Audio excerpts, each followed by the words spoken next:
welcome to King of Kodiak. I'm Kodiak. This is episode 37, and with me today is Rules Rep of Kingdom of Dragonspine, Praetor Xantcha. How you doing? I'm doing all right. How about you, man?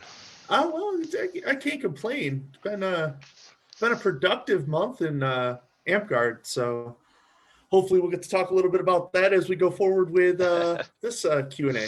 Can you But tell over the course of the year that I've sat in this chair a lot? yeah, absolutely. All right, let's get to the bare necessities. Sorry, Sid.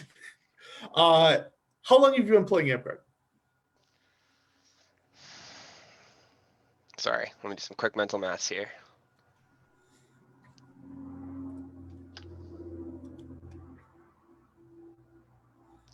$15 years with a 3-year break from age 19 to 22, 23. And but yeah, how much longer before that were you aware of Amtgard? I was aware of Amtgard for, oh man, so I started playing Amtgard the day I turned 14. I was aware of Amtgard when I was 7. Like my family moved up to Albuquerque, to Las Cruces from, it doesn't matter where from. My family moved to Las Cruces and there was a Ren Fair, and I was at the Ren Fair watching Amtgard do its exhibition thing that they do at the Ren Fair every year. And I was like, that looks awesome. And they're like, you should go talk to them. And I was like, I am too small. And then they were talking about the age requirements and like, we want people to be 14. And I was like, yeah, that is double what I am now. We'll revisit this issue. But yeah, I joined, I went Maze actually, because my birthday was right before Maze, and I checked out 1 or 2 park meets before Maze, but Maze was the first time I actually started playing. And yeah, Maze is a great start to the game. Yeah, absolutely. That's a great way to come in. Where does your persona come from? My persona is inspired from a Magic the Gathering character, as everyone's personas, well, not everyone, but a lot of people's personas probably has some influence from the games we play. So Xantcha, for anyone who's a really big Magic the Gathering geek, is already familiar with the name. Xantcha is a character that was a Phyrexian. They were the hardcore bad guys of Magic the Gathering for years. They were a combination of the Zerg and the Borg. There's a whole ecosystem that's going to subsume and take over. Xantcha was a Phyrexian that broke from the mold and was too much of an individual to really buy into the whole all will be one machine takeover thing. So she broke away and was a rebel. But what's important here is that the name Xantcha, Phyrexians don't have names. They have series, and then they have an ID number. So she chose her series name because she was the only individual she knew of her series that wasn't dead. However, she did meet another Xantcha from that series at another point, and they both had a streak of individuality. As soon as they met each other, it was like, oh, well, we can't both be from the same series in the same area. People will get confused. Like, not that it matters if people get confused. It's just they wanted to stand out for themselves.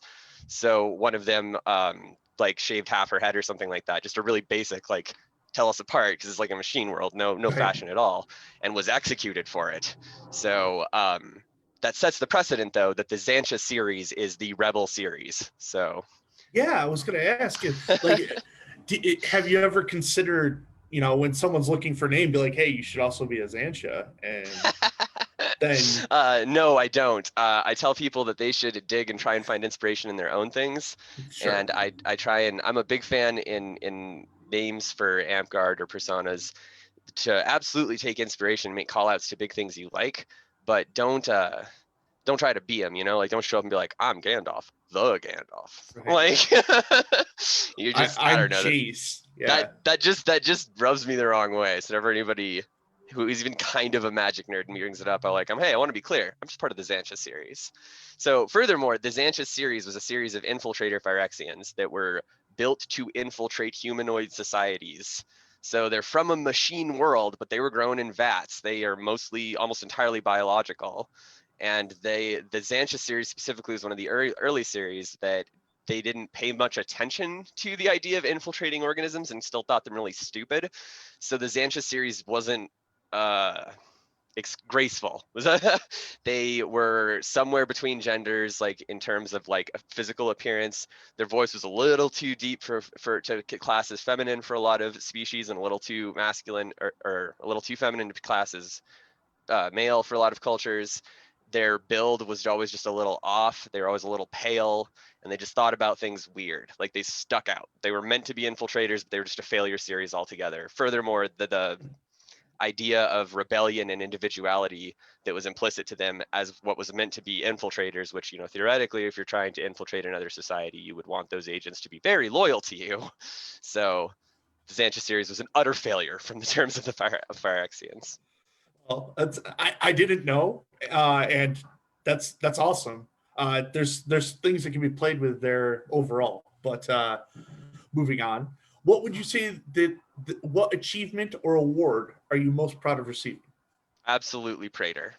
Yeah. And then the next Uh, one would be my Griffins. okay. Can you explain the Praetor title? The Praetor title was a custom title that was given by, oh goodness, I'm forgetting his name. Edelspeth. It was given by Edelspeth, and it was run by Balder during when he was first doing those champion challenges. Mm-hmm. So the champion challenges for Reeve are what led to the Praetor title. Pardon me for 1 minute.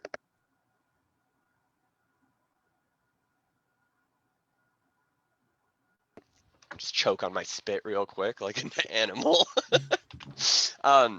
Excuse me. So the the champion challenges that Balder did, the Reeve one was everyone had like a custom title that he was thinking about doing for it. And the Reeve challenge, the custom title wound up being Praetor. Praetor is a title of religious significance in the Phyrexian culture. Really got to give Wizards of the Coast some credit. There's a lot of stuff for Phyrexia, like just in it. And the books do a really good job of portraying an alien culture that feels alien. And that, quick tangent, is a big thing I love, is when you're playing a game or watching a movie or reading a book, whatever, when you're interacting with a fiction and you have aliens that actually feel like aliens, because humans are very imaginative, but our imagination is really good at blending things we've already encountered, which is why so many monsters you read in a book are like, they have the hide of a rhino and eyes like a bat and fangs like a wolf, you know, like it's always a rehashing of things we know. So that is fine because you can use that to make something really terrifying, but that also lends it an air of familiarity. So when you wind up with aliens that feel actually alien, whether horrifying or not, that just is always fascinating to me. And the Phyrexian culture is one that just feels actually alien to me. Like the whole idea of individuality is just like a bug in the machine that was solved ages ago. Okay. Awesome. I forgot the original question because I went off on a tangent. Sorry. No, you answered it. Your favorite award or achievement, and it was Praetor. I just wanted some insight to why, and that's an excellent reason. So in the Phyrexian culture, yes, Praetor is a title of religious and military significance. It is somebody it is an individual unit thing. So Phyrexians do have individuality, but it is utterly loyal to the whole. It is an individual unit that with their individual viewpoint has been able to see the grander picture, the grander evolution and scheme. Okay. Because this isn't just a race, this is an entire ecosystem that is trying to plan its own evolution and guide it to attack other ecosystems and take the best from them and discard the worst. So it is an individual that is able to see that big picture, both in the macro, in units and troops and attacks, and in the micro, in the ecological takeover. So that is what the title means, is somebody that's able to see both big and small.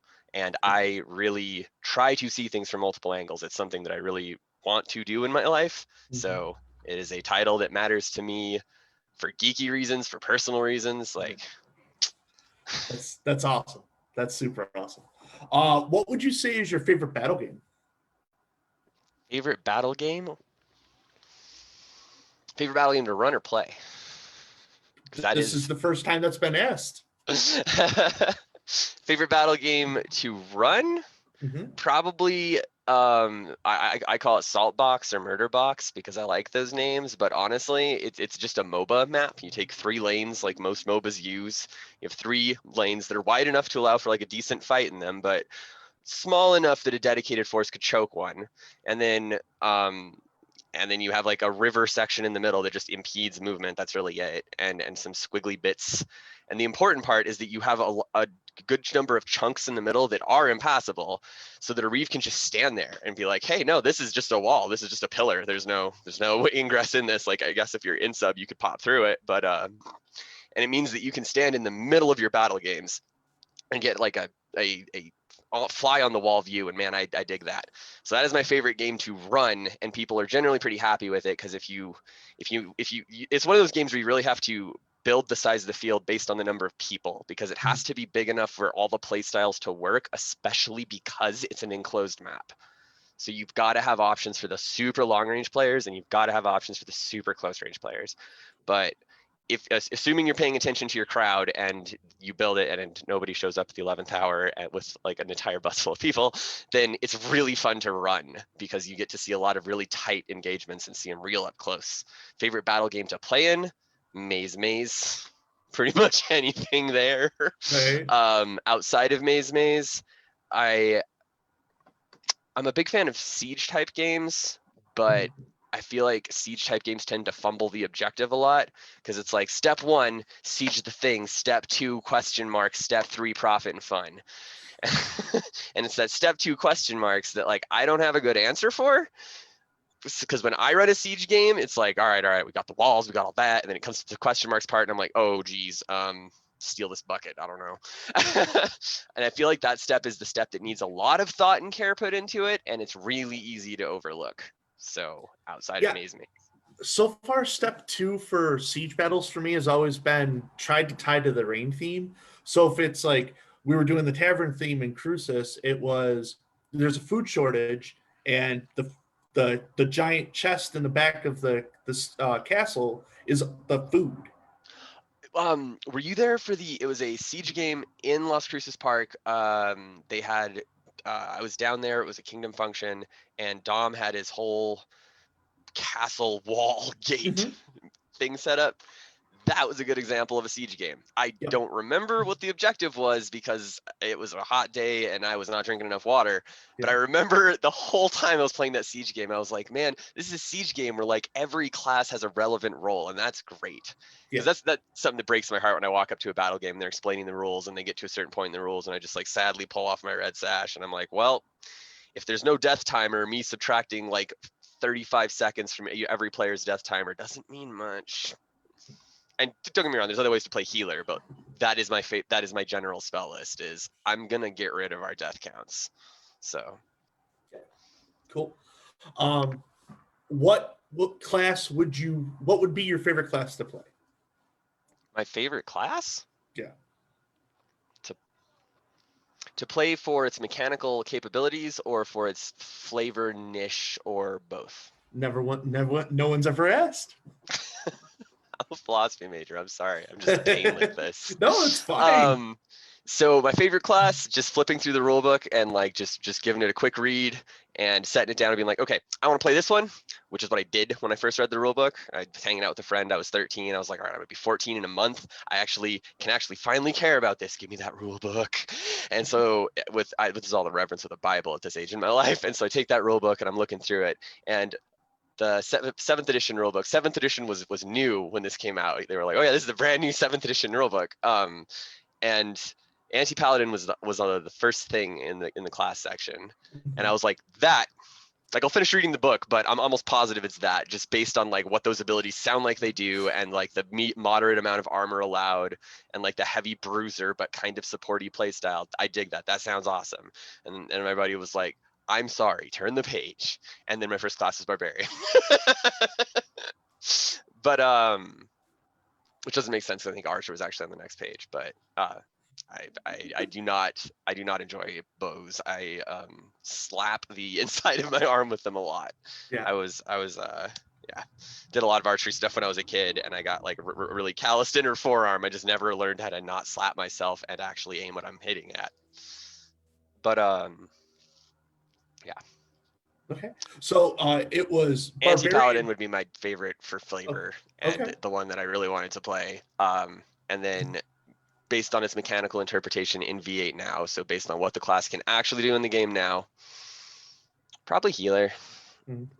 Yeah, probably wizard is also really fun. It's a toss up between the two because I can't remember what it's called. It's been so long since I've played Amcard. I can't remember the names of my subclasses.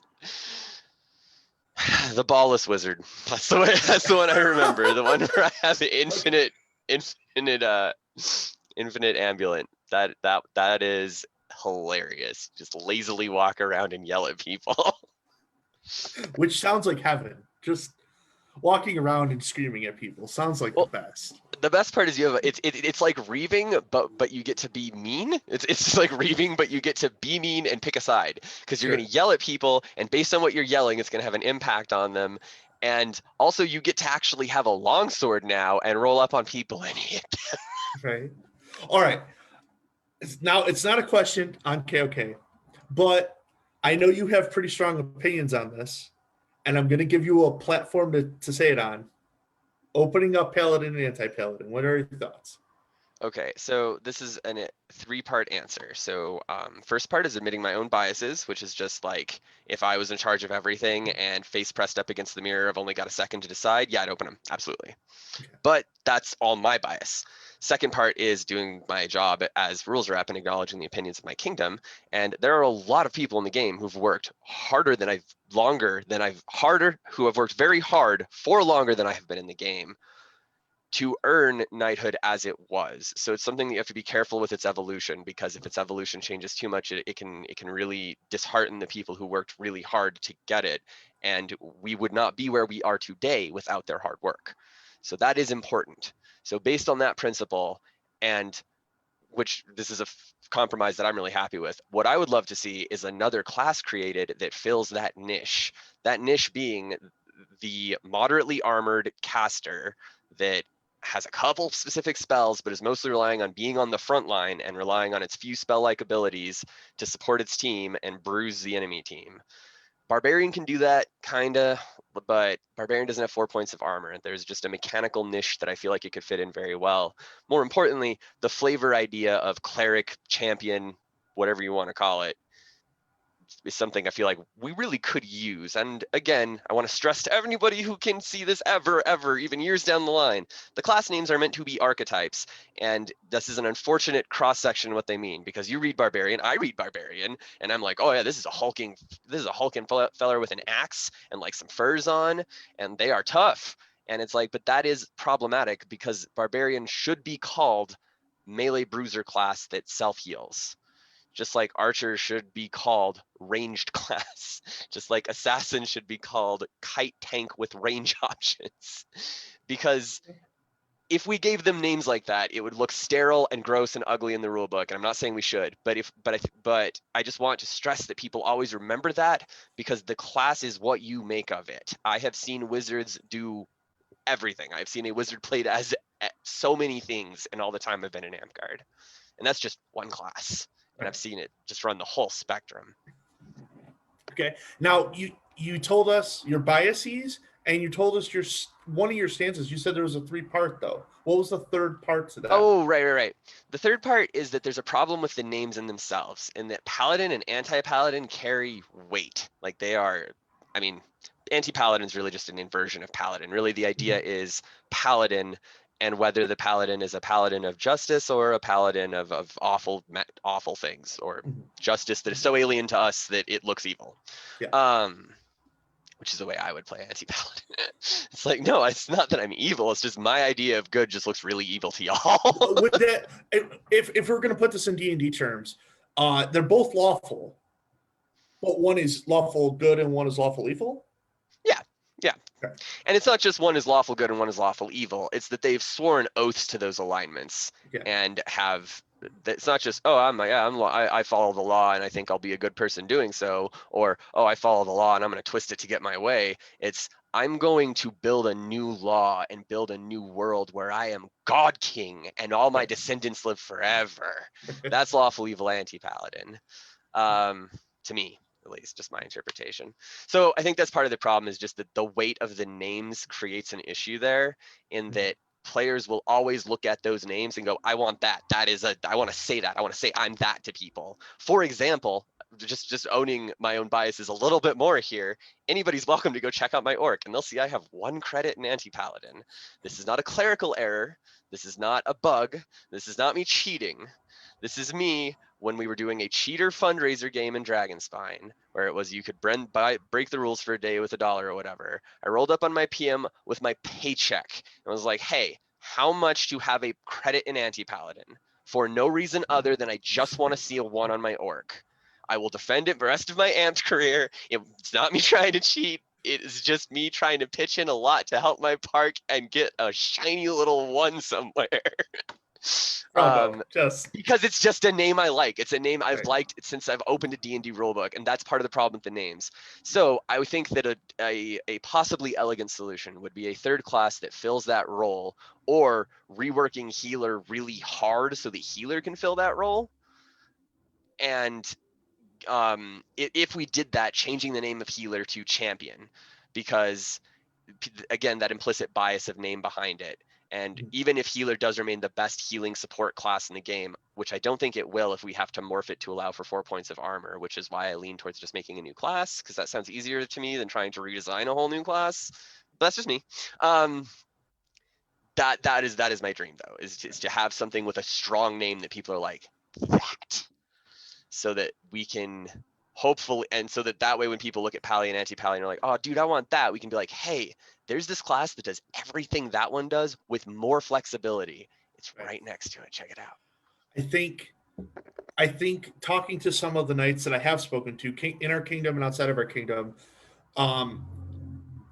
making sure that the phoenixes are protected and the term paladin, anti-paladin are protected are really their only concerns.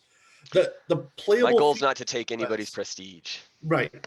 So the playable parts of the class, if we can move those into the classes and just protect the names and the phoenixes, I'm also pushing for there not being 2 sides of phoenixes, but that's not a war I'm willing to die on here. Kenjin would like to point out that the archetype that you were talking about for mage could have been battle mage. Yeah. Thank you, Kenjin. There it is. That's it. That's why we have Kenjin. It doesn't come up in the rules rep server. It's an ability that's been chill for a while. Like, I just haven't had to use it in almost a year. So it's just kind of like, oh, it's the ballless wizard, which is what I play. I don't know what to tell you. Cool. All right. Those are the bare necessities. Sorry, Sin. Let's get to the 3 general questions that we have every week that the viewers put in. And we're going to start with Kron's version of the question first, despite the fact that Morgan put the question in this week. Kron's question asks, when is Sir Glenelth actually going to get his toaster and or soda maker? I heard a rumor he might have a toaster, but I don't know. I'm not in charge of toaster distribution. Has he had a toaster the whole time and just been playing? No. I think he got one recently. I think someone got him one recently. Okay, all right. But that could just be a rumor. Okay. So if anybody wants to help Glenelth out, they should send him a soda machine or a toaster in that order. There's been a running joke that we're just going to show up to an event and everyone's going to have a toaster. And then Sir Glenelth is going to have too many toasters.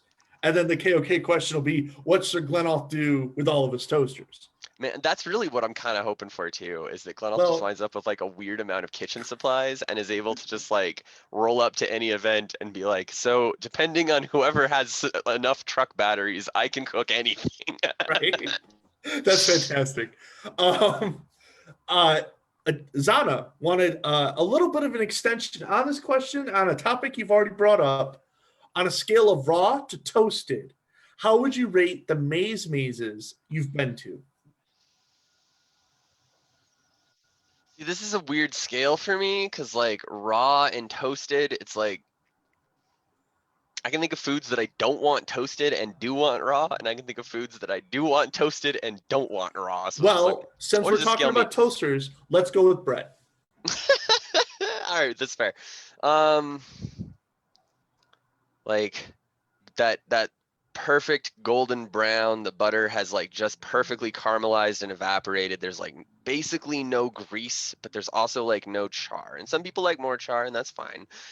But I like a little less char. I just want that like golden brown patina. Like the way that I make a grilled cheese sandwich when I do is I will, first of all, I put meat in it because I'm not going to, grilled cheese is not filling enough for me, whatever.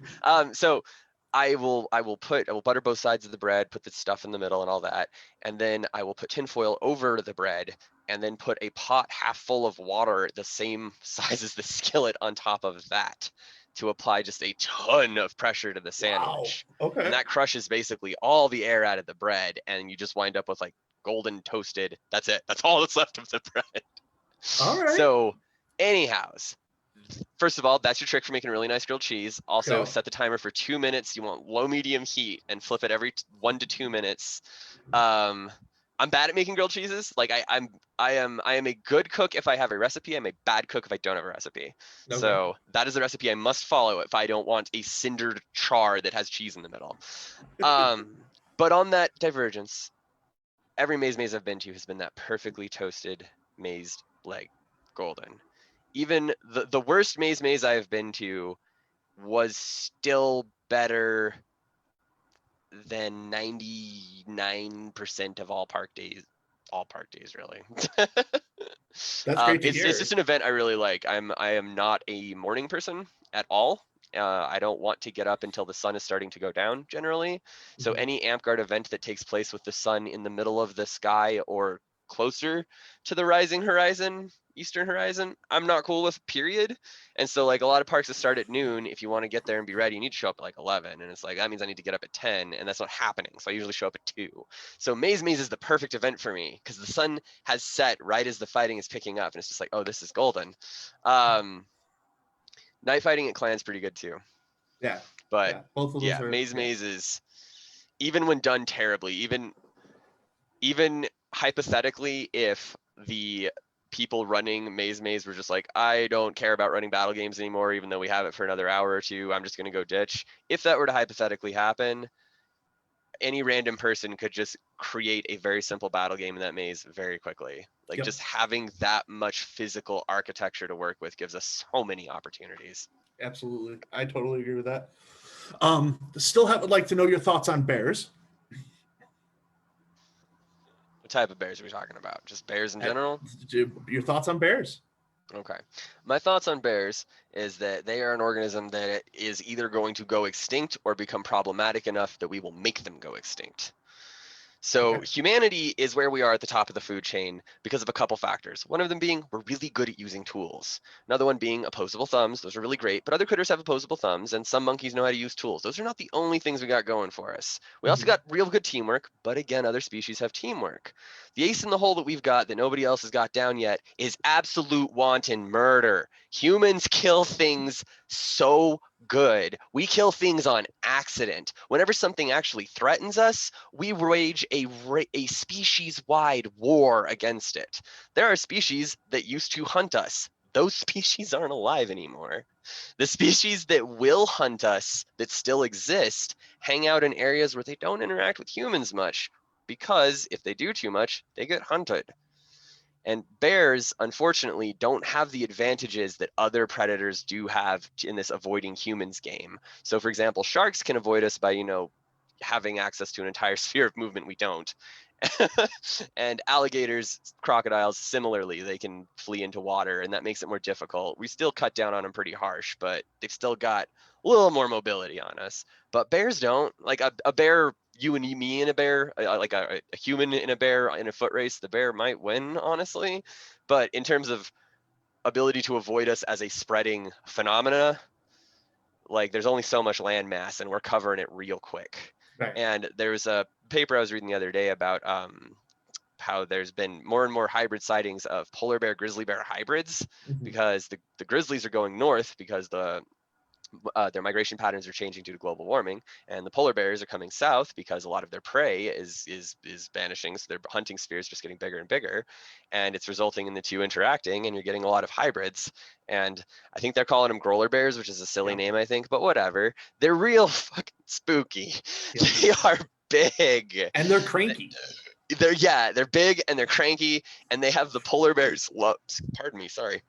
And they have the polar bear's love of human meat. They're like, oh yeah, those things are pretty tasty. So they will be problematic soon. Okay. Well, yes, no. Do you like bears? Yes, no. I don't mind bears.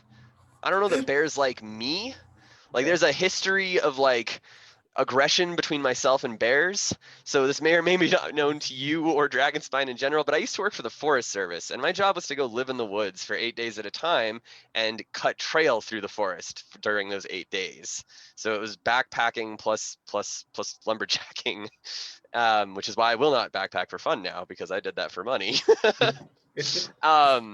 And anyhow, we encountered bears twice to my memory, and I think a third time while I was napping in the summer I worked for the Forest Service. And one of them was a young adult of indeterminate sex that wandered into our camp while we were taking a siesta in the middle of a particularly hot day. And then, like, as soon as it realized that we were starting to look at it, got spooked and ran, because we were all like, hey, should we make noise or something? Like, what do we do? And it was like, oh, they're all looking at me. I am out. And the second time was, we were, it was one of the last days of the hitch. So everybody's lagging, everybody's moving slow, everybody's just short on patience. And this guy who was new to the crew, he was trying to like really push to the front because it was the last day and he wanted to leave me a good impression or whatever.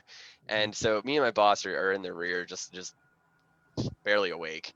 And then we look up and this guy is sprinting with his full packing gear on, just full sprint towards us. And he's like, guys, there's a bear, guys, there's a bear. And so it was, he could come back around this bend, and apparently he was like, right around the bend, there's this huge bear. And so we walk up the ways a bit so we can see around the bend and see the bear. And yeah, it's like a 400-pound bear. It was like the size of a small car. It was a black bear. And me and my boss both were just like, we do not have the patience or energy for this. So we started yelling mean and hurtful things to it, laden with profanities. And the bear looked up with this very confused look, like, because it didn't even see us apparently, like looked in the direction of the sound, saw us jumping and waving and flipping it off and stuff, and then bolted the other way. And we were like, ha, yeah, we did it. We just scared off a full-grown bear. Yeah, we're awesome. And then it comes bolting back around the corner because apparently it had just turned around to get speed and inertia. And it's coming right for us. I'm like, oh no. What have we done? Oh, so goodness. Remember, it's on a curve. We're like right here on the curve. It's coming around the curve. Along this edge of the curve is a barbed wire fence intended expressly to keep out bears. That bear did not come right for us. It followed in a straight trajectory right off that trail, right through that fence. It did not slow it down even a little bit. It just left a bear-shaped hole in a barbed wire fence. So bears and other large mammals exist in a sphere of my mind where I don't have a problem with them per se, Okay. but I respect them because they have more muscle mass than me. And if they decide they don't like me, there's not a lot I can do about it. That's fair. Okay, well, there's still one more question about bears in this section. Your favorite bear?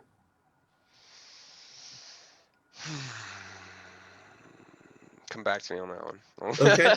I'll give you an answer. So Morgan asked if they lived on the moon, but you've shown examples that they live here, and they run through fences and stuff. So we'll move on. Still would like to know, what are your thoughts on Dragonspine getting a jacuzzi and or pool that is mobile? I think a mobile jacuzzi in a desert is more time and energy than it's worth, truth be told. I think a mobile pool in a desert is super worth that. That sounds awesome to me, but okay. And jacuzzi could be worth it in colder climes, because like if we're as a kingdom going to a colder kingdom defined as like basically any other kingdom, we might want a hot tub actually, or like a big steam sauna. And given your history with bears, would you allow bears in the pool and or jacuzzi? Absolutely not. Okay, no bears in the pool or jacuzzi. All right. That sort of fur would clog those filters up. You'd never get the stank out. Let's get ticks, man. Lyme disease is a thing. We definitely went along the lines of people taking the actual animal and less of the people who have bear personas when answering those questions. So I'm okay with that. All right. Xantcha, I broke your categories down to 2. You're the rules rep for Dragonspine, so V9 was an important category. Well, that means that everything else that's currently going on is V8. Let's talk about V8. So I would like to know, What are the basic skills everyone should attempt to learn to be a well-rounded Amtgarder? Um, how to listen, man. Like, like that's just how to be a decent person. But I just cannot stress how many times like that comes up where like somebody's explaining a battle game, and it's like, dude, if you just listen to the whole battle game description, you will probably see a strategy off of the bat that is going to look like black magic to the people who weren't listening. Yep. So your ears are your deadliest weapon. First and most important skill. Your mind is the next. And this one's hard, especially for geeks that want to play games that let us be things we're not. Mm-hmm. You got to learn how to get along with people, even if you're playing someone who's way more charismatic. Because in D&D, you can just be like, charisma roll, boom, Mm-hmm. yeah, I'm awesome. But in real life, you actually got to learn how to talk to people. And I think a good first step in that is, like I said, listen. Because a lot of people, when they want to make friends, will wind up talking about themselves a lot. And I see this a lot in Amtgard. Maybe it happens less in the real world. I feel like it happens less outside of Amtgard. But anyways, yeah, I think listening is an incredibly useful skill for anybody. Okay. And learning how to make friends, especially too, because like it's Amtgard is a community. Like it is a sport. It is a combat game. It is a LARP. Sure, it is all these things, but it is also a community. Yeah. And you can be the best tennis player ever, but if no one is willing to step on the court against you, you are a kingdom of a very small realm. Mm-hmm. And I think that just basic civility, especially in a game that can get competitive, is something that we must always hold on to. Absolutely, I agree wholeheartedly. I'm Still guilty have of not doing that. Just to be clear, like this is a lesson learned in my own failures. Dragonspine, please learn from them. Like well, when you feel yourself getting pissed, walk away. It's a game. People are here to have fun. yeah. I think people are also willing to accept the fact that they're going to learn from their failures too. So even if they were to take everything you said to heart, they would still want to see it fail first. Yeah, some But lessons you can teach somebody a lesson a million times, but they're still gonna have to do it themselves. Like, yeah, absolutely. and to answer your question about my favorite bear, I had to double check it. Water bears, tardigrades. I respect the hell out of them. Okay. They are microscopic animals. I don't know if anybody's brought them up before, but No. they are microscopic multicellular organisms, and they got 8 legs, and they are insanely tough. They have Fair done enough. experiments with sending them up in space and just exposing them to straight up vacuum, and they lived. And they're like, okay, what if we do a vacuum in the middle of like a solar burst so that it's vacuum plus a ton of rads? And they're like, oh, we're fine. What if we take away all the water entirely? Oh, they'll just dehydrate down to this little ball. Well, that's surely dead. They throw it back in water. No, it's fine. No, yeah, Like, it's fine. Yeah. They are some of the smallest life I can think of. Or, well, that's not true. They are very small life to us. Like, you can't see one without a microscope, but they are insanely tough. Cool. Stillhet would like to also ask, what would you like to see the Kingdom Regent, which is Stillhet, teach Kodiak this reign? And that would be me. I'm Kodiak. Hi. I trailed off. So remind me of this question, because I realized that there's something I missed for the last one. Okay. Important skill that I think, especially for V8, that's an important skill that should be analyzed, is how to look at how all the pieces work together. Not just the individual pieces, but see how the individual pieces work on their own and how they all work together. And that is something that it just takes a lot of watching battle games, playing different classes. Like, that's just an experiential skill, unfortunately. I wish there was some magic key I could give people to be better at that. But a prime example of a success in this is battle game designs. Just any battle game you enjoyed. The battle game designer was either, whether they knew it or not, they were controlling a bunch of tiny factors that all worked together to make something much greater out of those tiny factors. Yep. And a good example of where to look for like a failing in this realm, I don't want to use the word failing, but that's the best I've got, is Barbarian in the rulebook. You look at Barbarian on its own, and man, this class is strong. like, wow, this is scary strong. And it is, it's a very strong class. But when you look at it in the total mesh of all the other classes and how they interact, so much of Barbarian's class design is hinging on its fight after death. And because its fight after death is so strong and so scary, so many other classes have a way to deal with the fight after death. Maybe not a way to end it, but a way to survive it, a way to weather it in some capacity, which means that once you account for all the other classes having a way to deal with this big fear, at the end of the day, the big fear has lost a lot of its teeth. Yep. And this isn't, again, not to criticize anyone directly. I like Barbarian in V8. It is a absolute objective improvement to V7 Barbarian, in my opinion. I think it has room to grow more. Personally, I don't like fight after death as an ability. I feel like any ability that is that mechanically heavy is something that is just gonna be problematic, but it's got history. Okay. So back to the question we were on was still wanted to know, what would you like What to can sing? the Regent teach you? Yes. Haha! I do have a memory. The Regent can teach you how. That's a park level lesson. I've never been in Kingdom.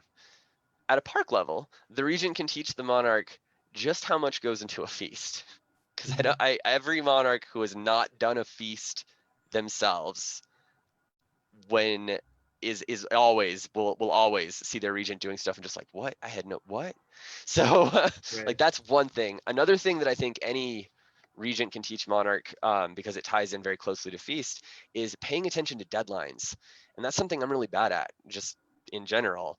But that's something that Regents especially generally need to be on, at least in my experience with reserving feast halls. They're going to need to get on that usually as soon as they're in office. That's part of it. And so that attention to schedules is something that I feel like is a lesson I think anyone can stand to learn or get a remedial course in at any time.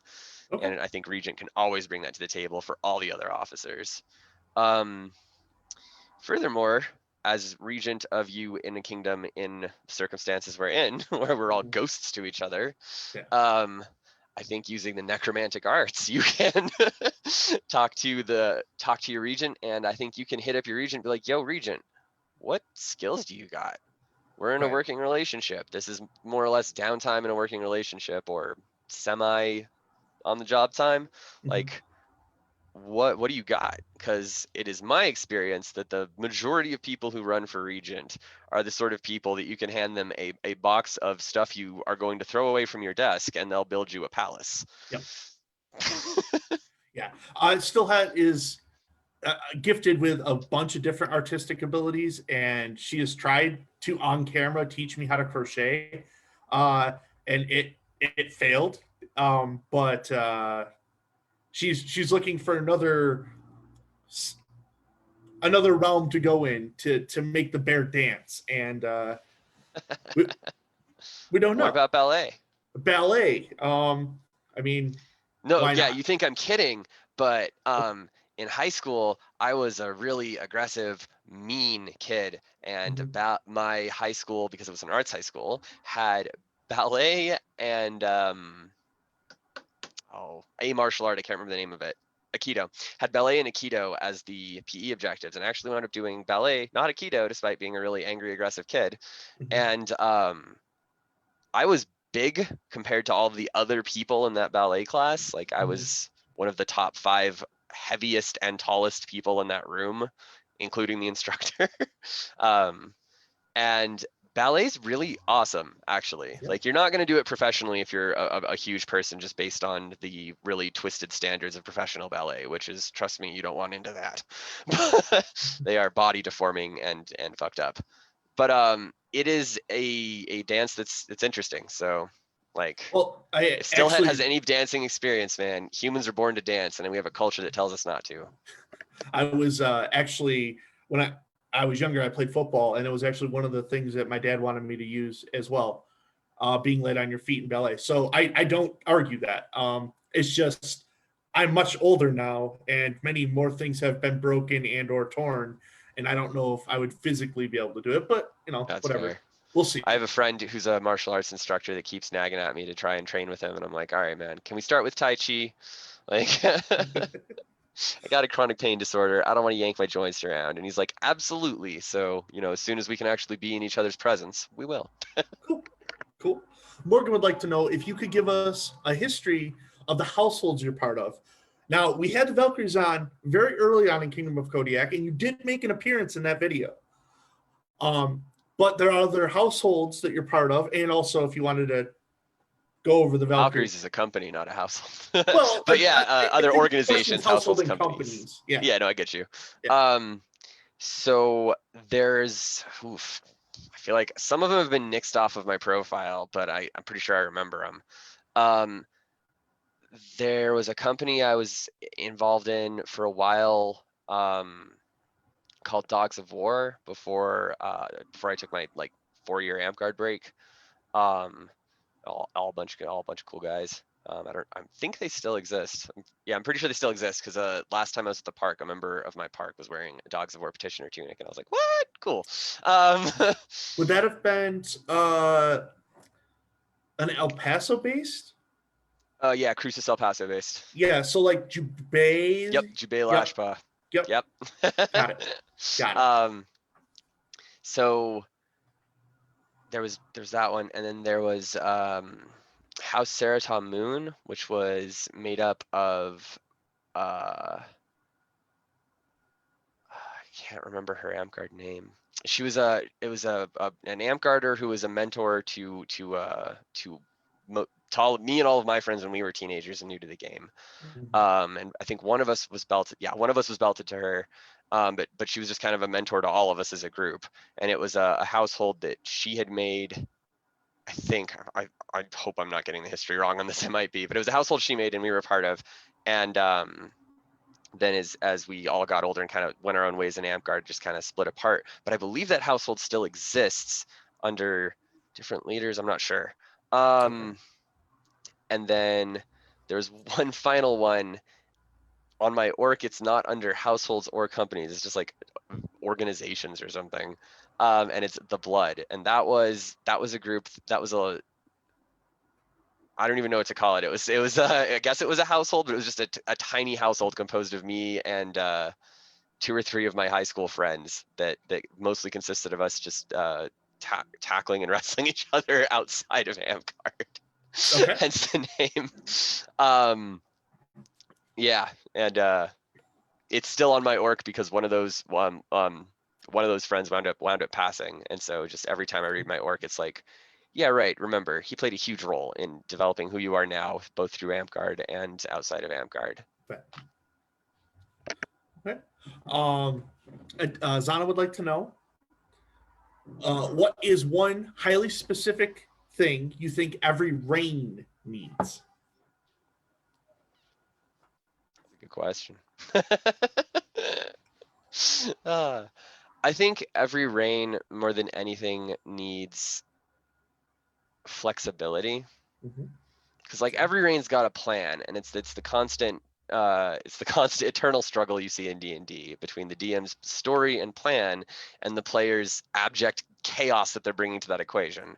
And you see that same thing happen in rains. Like sometimes you'll have a rain where just like nobody's into the rain, and you're like, okay, well maybe people will get into it after they see what I'm doing with it. And then 3 months into the rain and no one gives a shit, and it's like, okay, you can keep beating this dead horse, or you can shift this into something people care about. And what's more interesting is often that's not what will happen. You won't wind up a rain where it's like line up for battle gamers. You're like, oh, another dumb battle game. What'll instead happen is you'll have line up for battle game and you'll have your rain idea battle game. But if nobody's into your rain, weird factions and counter goals will have been built by the populace, and they will infect every game you run, because players will build their own fun if it's not there for them. So the flexibility to see when they're starting to do that, to see when the crowd as a whole is starting to mutate its idea of fun and embrace that mutation, I think that is something that any rain can.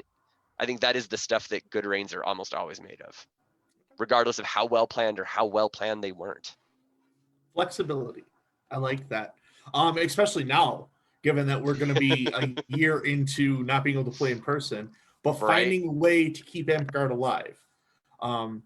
has been the ideal definition of flexibility. Would like to know your favorite feast that you have prepared and your favorite feast to memory. So first question I can't really answer because I've never been regent. I've helped my regents with their feasts, but like in the total workload of what the regent did compared to what I did, I helped in a 10 to 15% at most. So Okay. The favorite feast that I was involved in the prep work for would probably be, I do not remember. It was a step down for a reign that it was a reign that was me, MacGyver, and Lilith. And I cannot remember the rest of my officers, and I feel like a monster. I can only remember my company mates. I'm pretty sure Kira was involved in that reign as well. Although, yeah, pretty sure Kira was involved. So, you know, it was a Valkyrie reign, basically. Yeah, that's what I was gonna ask. Wasn't there a Valkyrie reign recently? Yeah, it was that reign. I want to say Demix was involved as well. Yes, Demix was involved as well. So yeah, it was Valkyries and my Beltling. So but that reign, the feast at the end of that, Lilith put a ton of effort into that feast, and I wound up doing some weird jobs to make that feast happen. I was like, so hey, I want to help you make this feast happen. I know feasts are really stressful on regions. What can I do? And I was GMR champion at the time, and want to say champion. And Lilith was like, here's what you can do. You can go find me pine branches, like almost a tree's worth. And I'm like, oh, okay. So I was getting ready to just go vandalize some deep woods somewhere. And then I had like a stroke of insight. I was like, wait, somebody's already done this around this time of year, because it was towards the end of a winter rain, like Christmas trees were going up and stuff. So I went to Christmas tree lots, and I was like, hey, do you guys have just trimmings? Like just trimmings from the tree? Or maybe Lilith suggested that I do this, actually. And that was apparently the solution. Like if you roll up at those lots and ask for tree trimmings, they'll be like, yeah, how much you want? And I filled the entire back end of a Mitsubishi Eclipse with tree trimmings. Fantastic. So that was really interesting. But yeah, we had living tree pieces, bits, making these little just altars and filigrees around the edges of the hall. And just water running. Like that's something I feel like just any feast could use, is just running water, because like running water has been shown to just drop human blood pressure and make people chiller. And if like the whole idea of a feast is to come together and relax, right. So let's include some audio that makes people relaxed. And like, you know, people always try to do that with music and stuff, and like that can kind of work, but you gotta like DJ it, you know, where it's like, yeah, nobody's got a problem with water. right. I mean, maybe somebody does, but nobody I've met yet. So that was probably my favorite feast. My next favorite feast would be one that Sir Glenolf ran right when I moved up to Albuquerque. I also, I guess, was tangentially involved in the prep for it, because I wound up giving him a ride at one point. That was also a good feast. It was run in a palace of concrete and steel, like just the most not medieval thing you can think of. It was the bottom of the Dominici Center in the UNM complex in the middle of Albuquerque. Like you have to navigate a bunch of roads to get there. You can't get to it directly from a highway, although it is close to a highway, very close to one. You can get to it, and then you have to go through a bunch of winding blacktop roads to wind up to the part where the actual feast hall is. And then you park in a parking lot, and then because there's all these emergency spots in the parking lot, you don't park near the feast hall, and then you trek across this blacktop, and at this point you feel very out of place because you're wearing all of your garbs still. And then you walk down these steps, and then it just all comes together and works, because there's the whole feast hall full of people there, and because of the glass windows, with the way the concrete steps walk down it, halfway down those concrete steps, like you still know it's concrete, but it feels more like stone. It just feels more fantasy. I don't know. Okay. Yeah. Glenel's got good advice on most things. Okay. What would you say the biggest mistake people make when they're designing battle games? Designing a battle game that they want to play, not a battle game they want to run. Never had it asked. Well, let's say that they're no, that's not a question. design... That is the answer. That is what the biggest mistake people make, is they make a game that they want to play, but they're running it. And that's a Ah, huge problem. Because if you tailor make something for yourself that you're then going to try and cram on someone else, like it's not I going to get it. fit. Okay. I've done that myself a couple times. I think the next biggest mistake people make when running battle games, and this is like again what I'm guilty of, is not killing a bad game. If half the field isn't having fun, kill that game. Like repick teams, Yeah. change the objectives around, Yeah. something. But if half the field is suffering, but the other half is having a great time, do something. You're the Reeve. It's your job to do something. Yeah. And there's a certain school of thought that is like, well, in any competition, there will be winners and there will be losers. And it's like, that is true, but is that something you want in a battle, in a game that is trying to appeal to as many people as possible? Because I don't think so, personally. Right. Yeah, we had A one where mugging I is a was good example of something where one person's having a bad time, but everyone else is having a great time. I remember a battle game when I was park champion that ended up having uh Lord Aqua go into Song of Visit, and there was a combination of classes essentially removing themselves from the game and going and sitting under a tree. And they're like, yeah, this game is going nowhere. And I'm like, well, we could end it and try to play a different game, or we can maintain sitting under this tree for 20 minutes. And they're like, honestly, like the tree sounds like a good idea. So the battle game went 20 extra minutes, but no one was on the field, and we were in Song of Visit and whatever. It was weird, but it was one of my failings where I was like, I couldn't divert the game back to play. It was like, okay, well, we'll just sit for 20 minutes then, whatever. Yeah, I think it's always important, and that's why I hate the word failing, is because it's not so much a failing as it is a lesson. Like Sure. every time that there's a failing, it's more importantly that it's a lesson. But if you always say the word lesson, then you sound like a hippie, so, and like you can't acknowledge your mess ups. So Right. but so a lesson to take away from that, just knowing nothing about it other than what you told me. And I want to stress that you didn't tell me anything about the time of day, battle game mechanics, or anything like that. Just guessing. This was in the middle of the day, hottest point in Crucis, probably during the summer. Yeah, of course. And nobody wanted to move. It was like, Yeah, no. Don't you dare try and run another battle game. I'm gonna sit here in this Song of Visit with this water bottle. Yeah, that's what it was. I mean, that's essentially what it was. It was after the game, a lot of the players came up to me and were like, hey, nothing personal, but your game had a lot of us doing a whole bunch of stuff, and you had a long time frame, and we got tired. And I'm like, okay, well, a mental note, like, I was champion 4 months into playing Amp-Guard, so like, I was like, I don't know, I'm just gonna put Straight stuff into the together. deep end with you, huh? Yeah, well, they didn't have a champion, and they made an all thing. And Chase walked up, or Lord Aqua walked up, and gave me $10, and they just threw me at the deep end. And here I Gotta am love now. the tacit bribery in Amp-Guard. Well, the $10 was for dues. Oh, got you. Yeah. That makes more sense. That actually makes more sense. That's fine. I've also had that happen before too, where people are like, hey, are you gonna vote in this thing? I'm like, nah, I ain't dues paid. And they're like, here's $10. And I'm like, I'm not voting for your dude. Right. I'll take your money, but I'm not voting for your dude. There you go. The question, this is giving you all the power right now. Oh boy. If you could pass any Kapora amendment, no questions asked, what would it be right now? Separate tournaments into weight classes. Okay.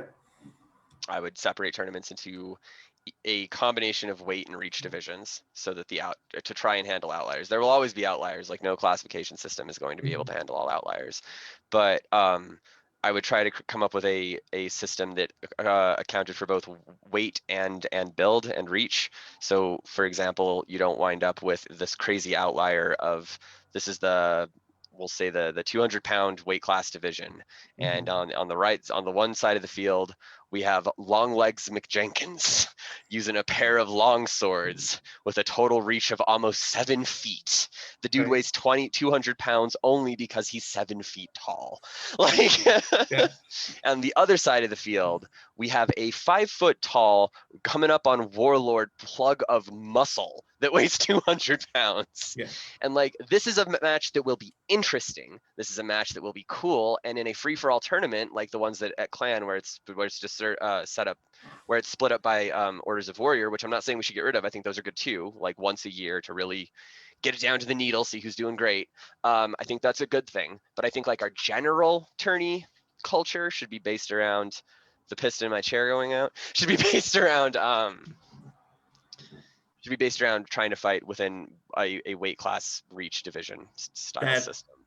I mean, that works for, I think, everyone that would be happy with it, except for me, because I am almost an identical size and reach to Sir Sane. So sorry, yeah, right. Like, oh yeah, Kodiak's fine. Don't worry about it. Me, him, and Morgan can go play in the corner. That'll be a lot of fun for me. But I do appreciate the idea. It does cover more of the issues than what we currently have. So, and I think if we really wanted the fairest of fair, like pitting people against their closest peers tournament system, not doing the Kapora thing, but now just analyzing it, and it's like, well, if we wanted to do this, I think the best way to do it would be something like that, based on height, weight divisions, and then further divided based on Orders of the Warrior and all that. Yeah. And then if you would wind up with a tourney bracket that would look like a spaghetti bowl. But if you did it, everyone in the tournament would have a really good visceral idea of where they stand in relation to their closest combatant peers, which would be really helpful for them. The reason that we don't try and build tournaments this way, which is something I have gotten into straight up screaming matches with some of my closest Amtgard advice people, for lack of a better word, like closest compatriots that I talk to about Amtgard. I've gotten into screaming matches about this because I would love to see the Spaghetti Bowl tournament set up, where that way every participant from the bottom to up has a really clear idea of where they stand in relation to everyone else. The problem is, if you do a tournament like that where everyone on the bottom knows exactly where they stand, it creates obscurity near the top. And the whole point of a huge tournament like we have at Clan is to try and get a really exacting measurement of the top. Yeah. So these wind up being kind of at ends with each other. A good way to meet in the middle is to do a loser's bracket, but then you wind up with the problem that you have with the tournaments at GOTC, which is I'm sorry, I've been calling it Clan since before I started playing Amtgard. I am really trying to learn. I know we're trying to move away from that word. Anyhow, so the problem you run into with the tournaments at GOTC is that they do a loser's bracket a lot of the time, and they take all day, multiple days. They're just forever. And for some people who are really into tournaments, that's great. But for people like myself who have a more just like, oh, sure, yeah, I'll pick up a tournament. And then somebody's like, oh, yeah, you're going to need to show up at 10 a.m. every day for the next 5 days. I'm like, bro, I'm on vacation. No, I'm not. Yeah, right. Yeah, I can feel that. But okay. Again, some people, like the hardcore athletes, that's what they want. And no disparagement on that. I'm glad we have it. Okay. I'm sure we're moving forward. We're making some steps, so maybe something like that will come down the road. Sarai would like to know, if you had to pick between healer or wizard right now, what would you pick? Pick for what? If I had to pick right now between healer and wizard, are we even talking Amtgard still? Are we talking healers and wizards in StarCraft? Because I mean, no, I'm just kidding. If we're talking Sarai Amtgard, just said healer wizard. No. So, lacking a context, here's the context I'm going to build. The context I'm going to build is, I have pulled up at the park, and Areve runs up to me and is like, "Hey, I need you to play a 6th level class. It'll help me balance out my game really easily. I need a 6th level caster on one side. Pick one now." They're holding a yellow and a red sash, and they've got a lighter in their teeth. They're getting ready to burn the other one because they're feeling real sadistic today. Okay. I've had champions that would do this. Not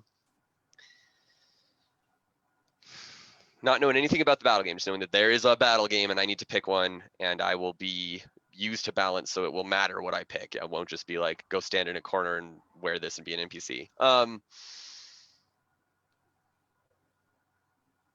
Depends on how I'm feeling that morning. Okay. If I'm feeling more like, yeah, team, let's go, I'm gonna grab that red sash. If I'm just crankier, like really depends on how early I'm at the park, because the earlier I get there, the crankier I am. So those are the higher odds of me being yellow, because then I get to yell at people and kill them. Okay. Time of day, Sarai, it matters. We'll make this decision later Before on. 2 a.m. or sorry, before 2 p.m., it'll almost always be wizard. After 2 p.m., it'll probably be healer. Okay. All right.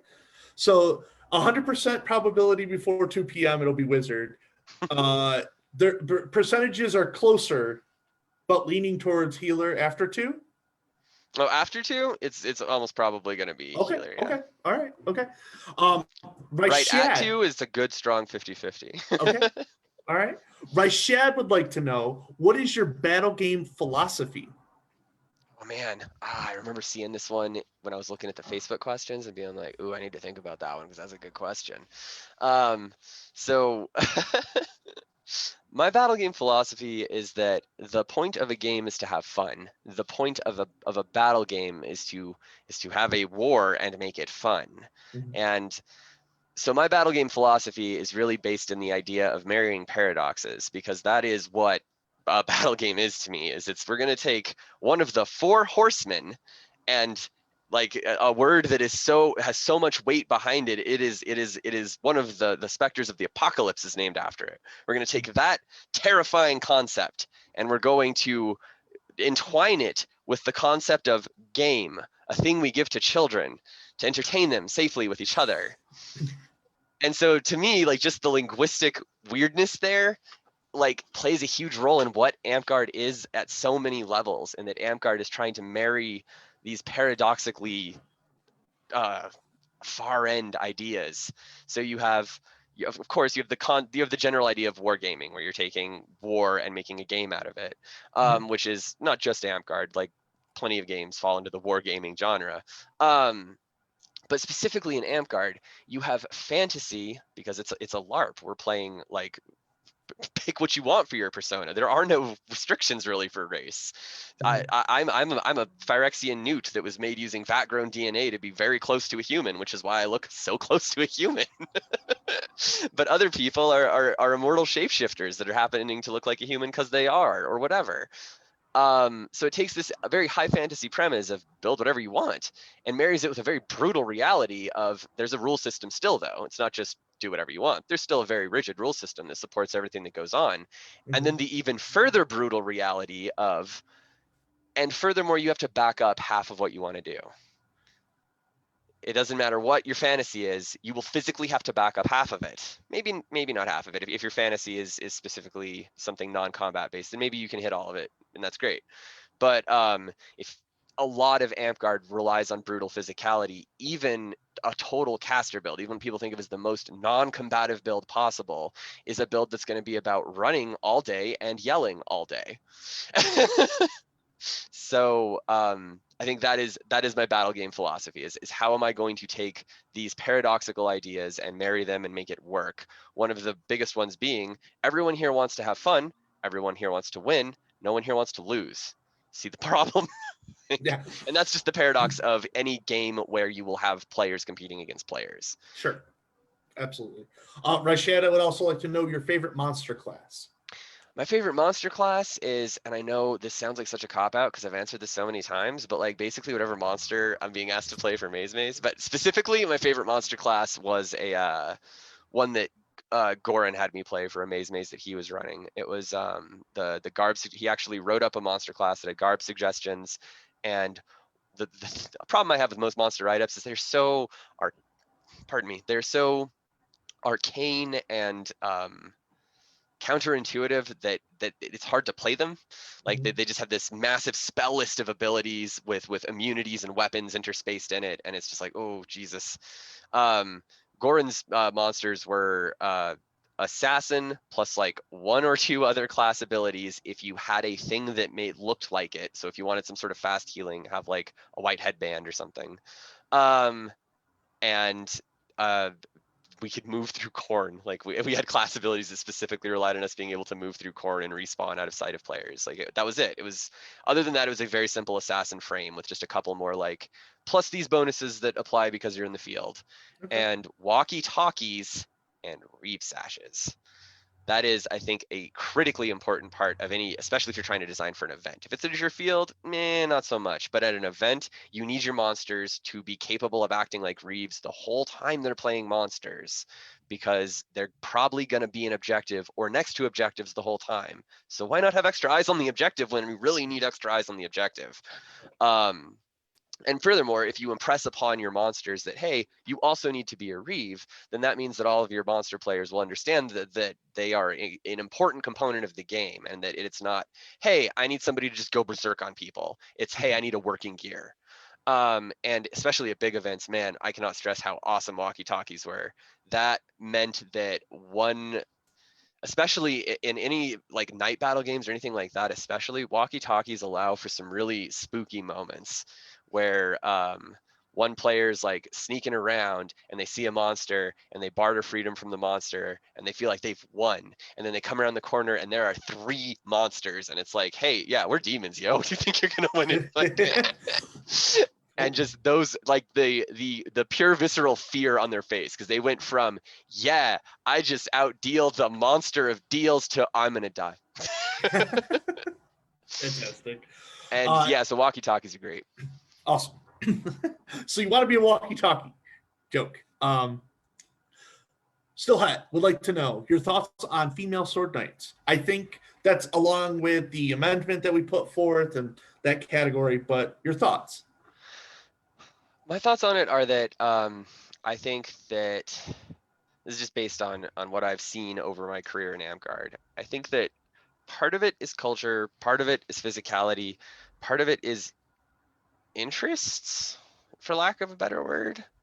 I think that Sword Knight requires a level of physical exertion and discipline that the other belts may very well require that exertion and discipline, but you don't see all that exertion and discipline up front like you do with Sword Knight.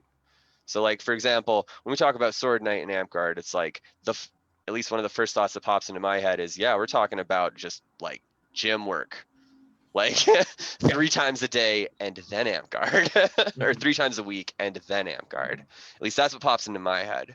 And I think that plateau of physicality makes people look at it and go, man, fuck that. I got other things I want to do with my life besides just rely on my body.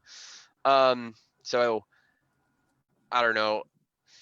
I feel kind of uncomfortable speaking for either gender, truth be told. Like, I will happily comment on both genders from this kind of like observer perspective.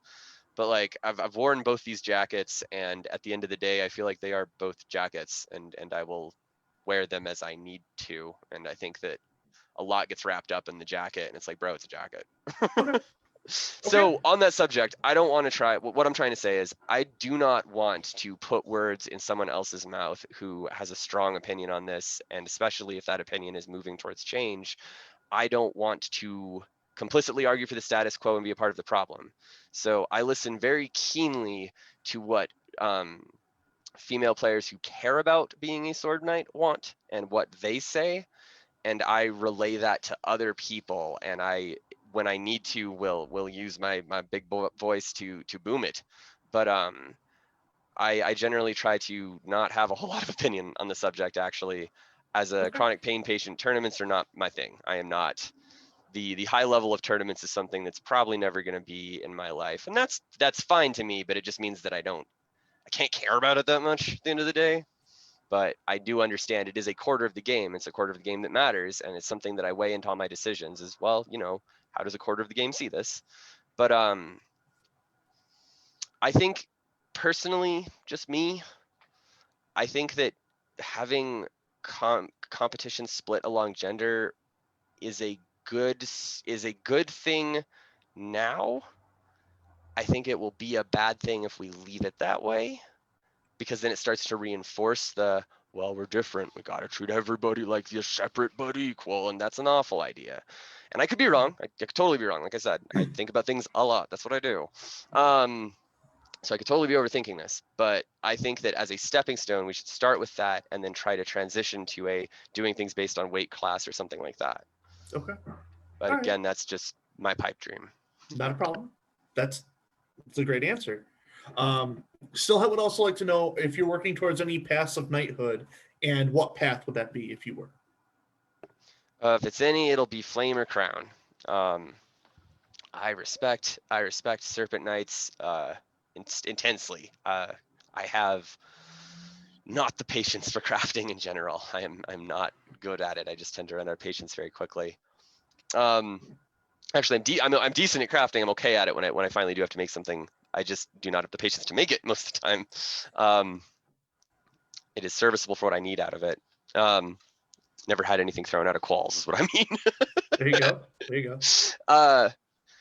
Sword Knights I respect immensely. There's again just the amount of just pure discipline that goes into that is incredible to me. That's why I want to start trying to do martial arts with a friend, because physical discipline is something I'm not great at. Mental discipline maybe, physical not so much. Those are both paths I respect a lot, but I just don't really see it in my cards. I don't like power. I think power is corrupting just in general, but because I feel that way about it, I feel that I'm a little more, or I feel like I'm capable of being in charge in short bursts. And when I say power is corrupting, I don't just mean like it makes you a bad person and it makes you want to misuse power. I mean that just a position of power will wear on you. Maybe it corrupts you in that way. Maybe it just burns you out. Maybe it just uses up your patience and leaves you just cranky. But like power is wearing, I guess it's a better way to put it. So I have enjoyed every time I've been in office, but it is always something that I plan for, I guess, almost 6 months ahead of time, where it's like, is this something I'm going to want to do? Am I going to have the spoons for it? Do I have backup plans for it in case things fall apart? So point being though, I think I've got a decent number of crowns just because I keep seeing gaps in my life where I can devote some time to Amtgard, and I do, and then I wind up with a crown for it. But Flame Knight is probably the belt I aspire to the most. It's the one I like the most because it's finding problems, as Sir Glenulf has put this, and I like his assessment of it is seeing a problem where no one has seen it yet and fixing it and making it fun. And I think that's just a real cool way to look at it. Absolutely. Yeah, I like that too. All right, last question in V8, and then we're going to move to the V9 stuff. And still, I would like to know, why does the Burning Land like to go to war with us so much? For the same reason that Britain liked to go to war with us for a while, at least that's my understanding, is that Dragonspine split off from Burning Lands. Dragonspine Park was under Burning Lands, and then eventually split off and made their own group because it was like, hey, we have to cross a state line, and it's a 45-minute drive. We're gonna make our own kingdom. And I'm not doing justice to a lot more actual real history that people who may be watching this have lived, and I'm sorry, but that is my very brief TLDR understanding of why Burning Lands is like, hey, we're gonna take you back. And it's like, no, you're not. No, stop it. Anyways, right shit. Okay, we're in V9 now. I got very excited and almost forgot to announce now we're in V9. All right. Raishi, I would like to know, very basically, what is it like working on V9? So what is it like working on V9? The quick, dirty answer for you is underwhelming, but then satisfying. So like my initial idea of rules rep when I finally got to like be rules rep, because I've been talking about rules and like random ideas and just twists to rules since I ran into a rules system period. Like as soon as I started playing D&D, I was like, what about if these two races had a kid that's not represented in the rulebook? And the DM's like, oh, you're going to be one of those players, aren't you? So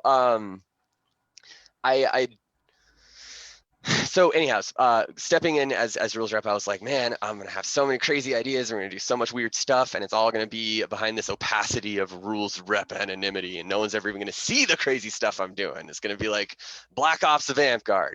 No, it's not that. It's a bunch of carefully metered message groups where we discuss ideas very carefully, one idea at a time, and branches from the idea are tabled until those branches are relevant. So it's like, all right, we're going to talk for like 2 days. And a lot of the times, and this is what hurts me, is sometimes we'll be talking for 2 days about a subject that I don't have anything to say about, because everyone in my kingdom is fine with how armor works, and no one, or that's not true. That is not true. Everyone in Dragonspine is not fine with how armor works. I want to go on the record. That is not true. However, everyone in Dragonspine is cool with the idea that 2 points cloth exists, for example. Sure. So, and that's just this incredibly foundational, every step of the way in the V9 committee so far, we take a brick from V8 and I will look at the brick and be like, oh yeah, that's a brick. And then the rules committee will gently turn the brick over, look at the brick, weigh the brick, measure the brick, lick the brick, like really suss out every possible contour of what this specific piece of the rules is and how everybody feels about it. And then we'll set the brick down and move on to the next brick. We haven't really started laying any bricks for a foundation yet. We're just getting a strong, complete data on all the points. And so at first I was like, oh man, this is glacial. I hate this. But after actually like seeing the process at work, it's like, oh man, I love this. There's a care at work here that I appreciate, because it's really easy with the idea of rules revisions, especially if you grew up playing video games where patches come out every 2 weeks, like I did. It's really easy to be like, oh, let's just change the rules. Let's just change the rules. Let's just change the rules. Like, let's just change them every 2 weeks. Like League of Legends does it. Why can't we? Because League of Legends has an entire system that's running those rules changes, and you just need to learn how the system has changed. Don't worry, it'll be clear. The system won't mess up. But in Amtgard, we are the system. Yeah. It is our understanding and honor of the rules that makes the rules work. So we can't change them like that. And that is a lesson I had to learn the hard way, just designing battle games with too many levers and people being like, bro, I don't know what's going on. So I really appreciate seeing that in the V9 committee, that rapidness that arises from video game culture is not causing good ideas to be overlooked or cast aside unnecessarily. Right. So that'll answer Kenjin's questions about working with the V9 committee. So we'll move to Stillhead's question. If it's made just out of foam and legally built, why can't she have a throwy as big as she wants? Because mass times force equals acceleration. Yep. There it is. There it is. There it is. And the corollary effects of it being Newton's third law and what happens when the mass times force equals acceleration collides with the player. So all that nerdy mathematicness to say that because at the end of the day, you can design a weapon that is safe in every way that you can think of it possibly being safe. But when you factor in the speed of a human wielding it at full speed, and the force behind that implied by all of the weight that goes into or not even weight, just mass of the weapon, that really adds up. And it's a thing that we have it's really unintuitive, especially with a lot of the weapons that we work with, or a lot of the materials that we work with. So we're like, oh yeah, you could have an infinite amount of foam and it'll be fine. Like it weighs nothing, it's whatever. But foam still has mass. It may not have weight, but it has mass. It doesn't have much mass. It's very porous, but it does still have mass. And the more foam you add, the more mass you get. So my example of this would be if you've ever walked on a field and someone's handed you a two-handed sword and it feels heavier than your typical two-handed sword, and you're like, I don't want to get hit by that. And just think about the minute difference in weight compared to a human that has been added to make that difference, you know? Well, and a really good way to understand this is to go find, every park has one in Dragonspine proper. Last time I checked, it was Rashad, but there's always somebody that wants to make just beautiful, great weapons that are paper light. Last time I was down in Cruces, Rashad showed me one he made. It was a kind of anime style looking, like sizer huge thing. And it was beautiful. It was clean. It weighed less than my usual short sword. I think I have a dagger that weighs more than that thing. It was a great sword. It was a two-handed great sword. It was impossibly light, but just picking it up and swinging it really quickly, you're like, well, this is so light, I can just go to town. And as you go to town, that mass really kicks in and you really feel the mass in the equation. Because sure, it's super light and it's super aerodynamic because he made it super aerodynamic. It was like a plane wing. It was beautiful. Yep. But the mass is still part of the equation. You can't just move that mass around very rapidly without that mass suddenly gaining a lot of force in the end and like smacking people. All right. So That makes sense. it would be cool if we could have catapult projectiles as big as a person, but they'd hit one of our younger players and be like, oh no. Yeah. Goodbye, person. I Okay, don't know on how the to same kill him, but lines, concussion ain't fun. sure. On the same lines, but on the different side of the argument, would like to know, why do people bring dag weapons for sluffers? Oh, bad sportsmanship. Okay. Bad sportsmanship. So in essence, because a dag weapon is dag weapons, I believe, I've never played dag, but just based on all the dag weapons I've seen, it seems like dag weapons have a weight requirement and ours don't. Yep. So the end result is you have a weapon that, per that mass times acceleration formula I was babbling about earlier, is just going to sting more no matter what you do.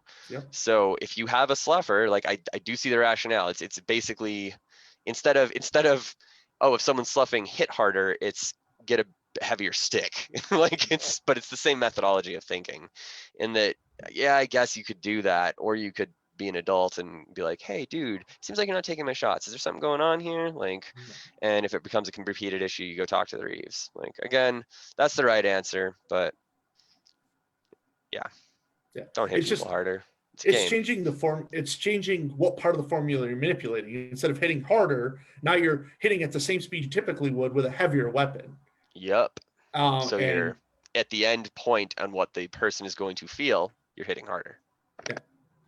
okay, so that answers both parts of those questions when it comes to sluffers, or sluff sticks, as she notes. Morgan would like to know, give us a breakdown of how you're approaching changes and the process.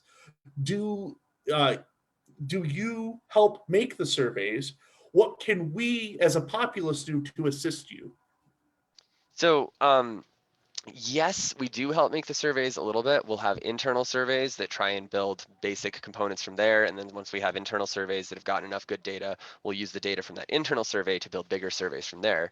Furthermore, we do have a lot of discussions on the server and discussions about what we want to have surveys about and stuff, for example. So yeah, and those discussions are invaluable. So what you guys can do to help the process is you guys can fill out those surveys. I know they come up all the time, but yeah, fill out those surveys. That's a real good data point for the V9 committee. You can also get in contact with me or Tyler Salvador, his AmpGuard name is Onejo, and talk and try and ask if there's any openings for a focus group, because I've been doing focus group discussions where it's like, hey, we're doing a discussion in this focus group that's just about armor construction. And man, I have seen those focus groups, and a week of people talking about armor, and I cannot read the posts and catch up on it in 4 hours of reading, and I am a very fast reader. So it's really intense discussions, and I know that a ton of data is pulled from those focus groups. So if anyone has any, especially if you're really obsessed about one field, please message me, message Onejo. I don't know. Onejo might not want people just randomly messaging him, but message me or post on the Dragonspine page and be like, hi, I want to be in a focus group. And if you post it on the Dragonspine page and I don't see it, someone will tag me in it and then I'll see it. You can also talk to your monarch, theoretically. I don't know how much they talk to you about the focus groups. I would hope they do, but they said at the beginning they might, but. So Wanjo puts it in the COM Zulips chat every now and then. Cool. And I'm trying to offer up credits to people who finish it now, because I know we had spoke when the last survey came out about we were having some struggle getting participation. So we're trying to find ways as a Monarch team to make sure that this this step is being taken so that we can work towards V9. And Onejo actually just put in the KOK chat the survey. So oh, good, yay! awesome. Thank you, Onejo. Yeah, super good. All right, where were we? But yeah, if you need to message someone, please message me. If you have any ideas, opinions, you want to be on the list for focus groups, anything, should be able to find me on Facebook and message me. Can't unless Facebook has changed their algorithms, which seems like they're doing every other day now. I don't know. I feel old. Well, also at the end of the surveys, there is a spot there for you if you want to join at that point. But if you've decided no at that point, but are looking for a way to get back into the possibility of focus groups, reaching out to Xantcha, One Joe, you can reach out to me and I can put you in place with them if need be, whatever. But these are really important for our next big step, which is going to V9. So we need to hear from people. And yeah, just if anybody's got any good ideas about V9, please, like there's a saying that I am fond of that is a good idea is like fire. You don't really need to worry about spreading it. It'll spread itself.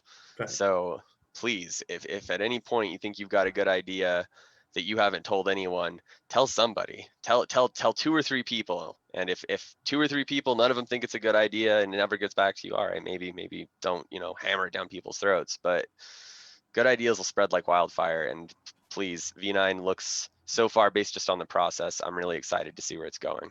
Absolutely.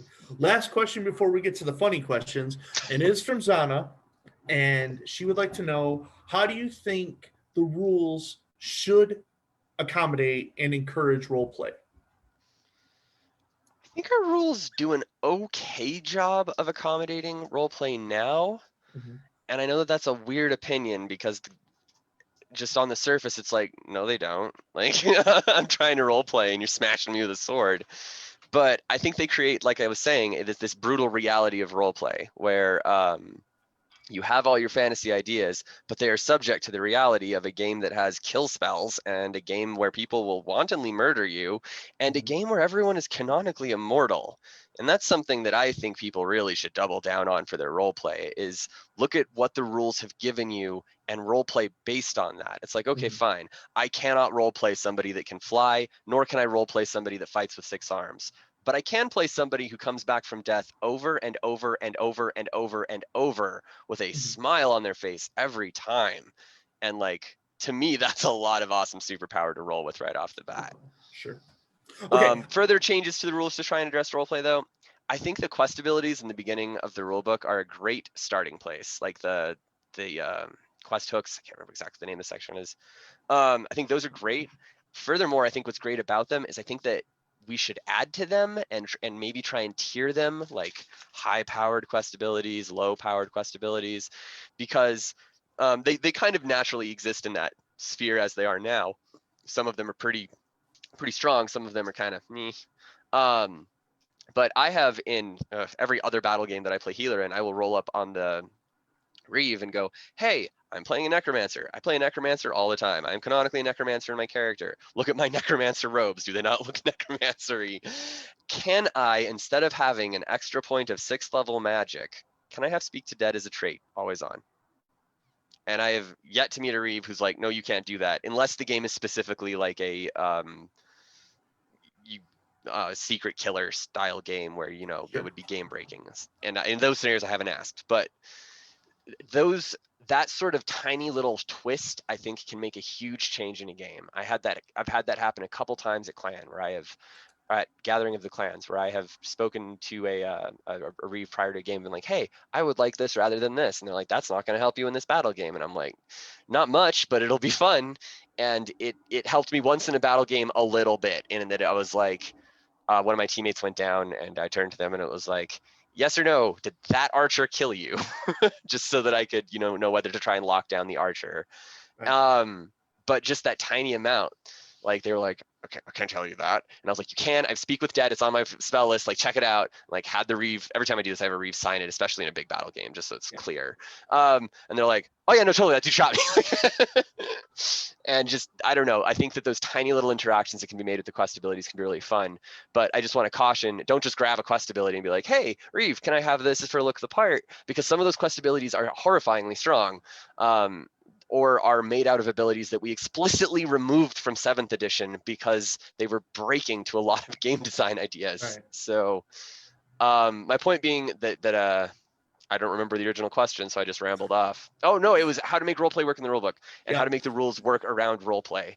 I think an important thing too is, and I know I said this earlier, emphasizing that the class names are archetypes, nothing more. Okay. Any other archetypical ideas of what it is you carry in there, you brought in there with you. I have seen people play barbarian as like a pious monk. It's totally works. Yeah. It's weird, but it works. So I guess my question, and just before we get to the funny ones, is monsters. Like, if you're looking for a way to role play more, monster is a class you can sign in as. It's something you could play, and there are really good monsters that could help you RP. Stuff that playing one of the base 10 classes you can't. Mm-hmm. Like my character's a dragon. Oh yeah, well, get to 6th level and play a dragon. Thoughts? So monster is a class I really like. It's a class I've been interested in and it's one of my higher level classes. That's not a 6th level class. Monster's a really fun class. Monster runs into a problem in that monster is just a placeholder that's actually covering like 3 different ideas in the rulebook. One of those ideas is the Reeve needs a specific NPC scenario Reeve monster type thing. And in that scenario, it's like I was talking about before, you're not a monster, you're a cog in the game that is wearing monster colors. Another one is players that are like, hey, I want to play something different from the core classes. I want to play one of the monsters. And specifically the V8 monster book, looking through it, a lot of the mixes in there are just a little bit of column class A and a little bit of class B. And I think that that's a really good place for that sort of like more experimental weirdness to go on. And I think that's cool. Like I like those scenarios. The downside to those scenarios is that you're standing there on your side of the field, looking across the other side of the field going, oh, what's that do? What do I need to worry about that tactically? Does that bring its friends back from the dead? Does that kill my friends at range? Like I see they have some weapons. Like, does it have magic armor? So I actually problem have with a monsters. solution to that.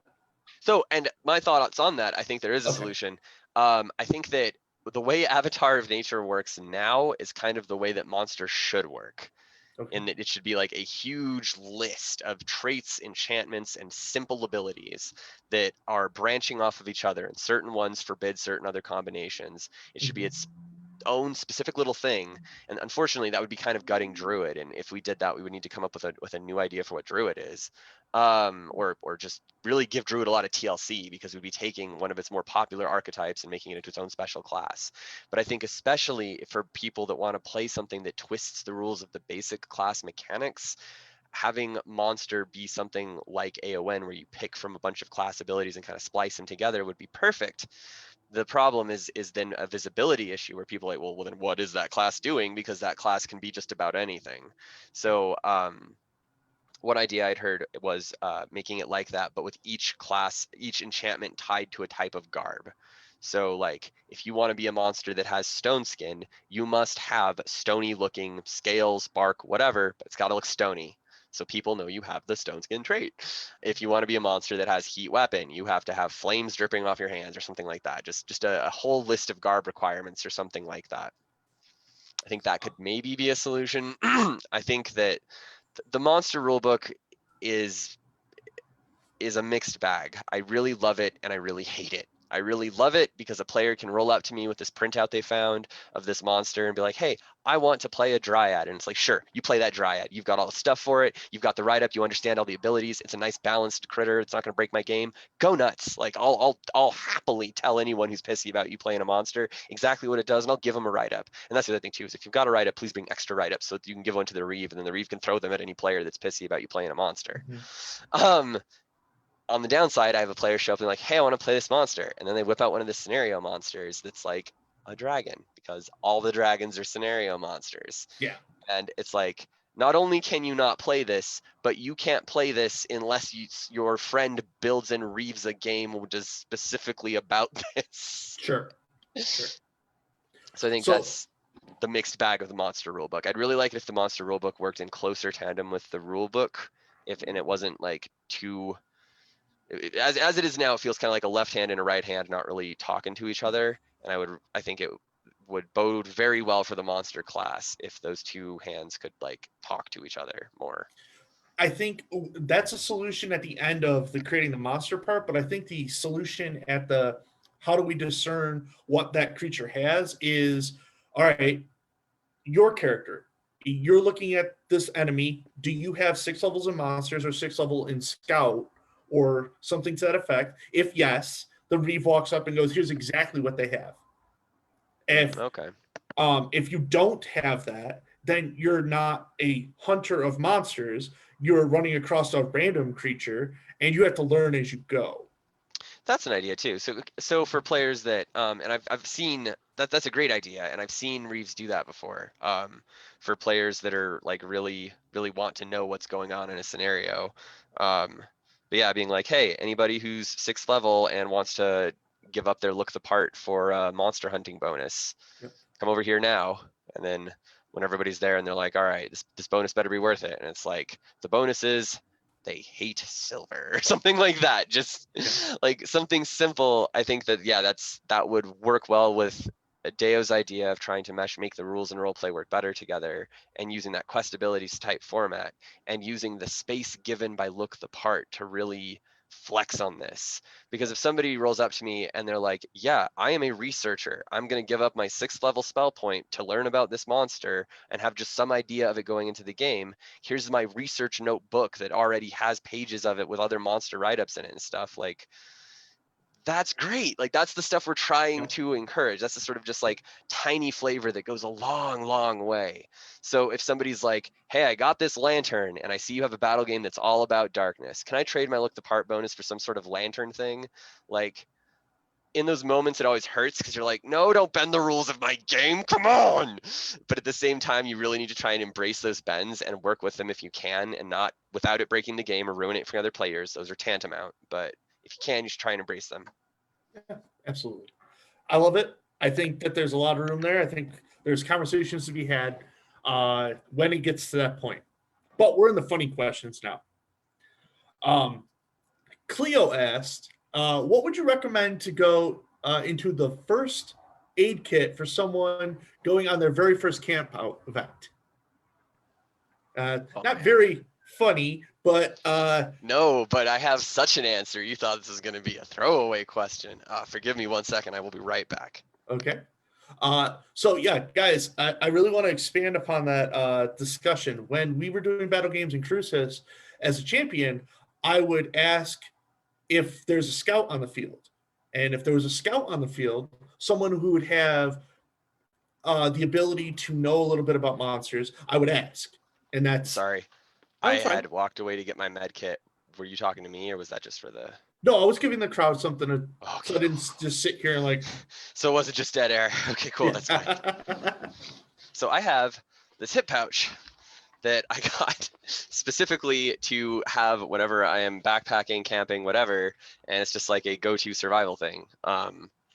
The idea being that you will have it with you all the time, so that if you fall down the side of a hill because you took your pack off and you were using the bathroom, you'll still have something and you won't be just completely naked to the elements. Mhm. So point being, Lady Lilith built these survival kits for most of our close immediate family. And let me tilt this down a bit so you can kind of see what's in it.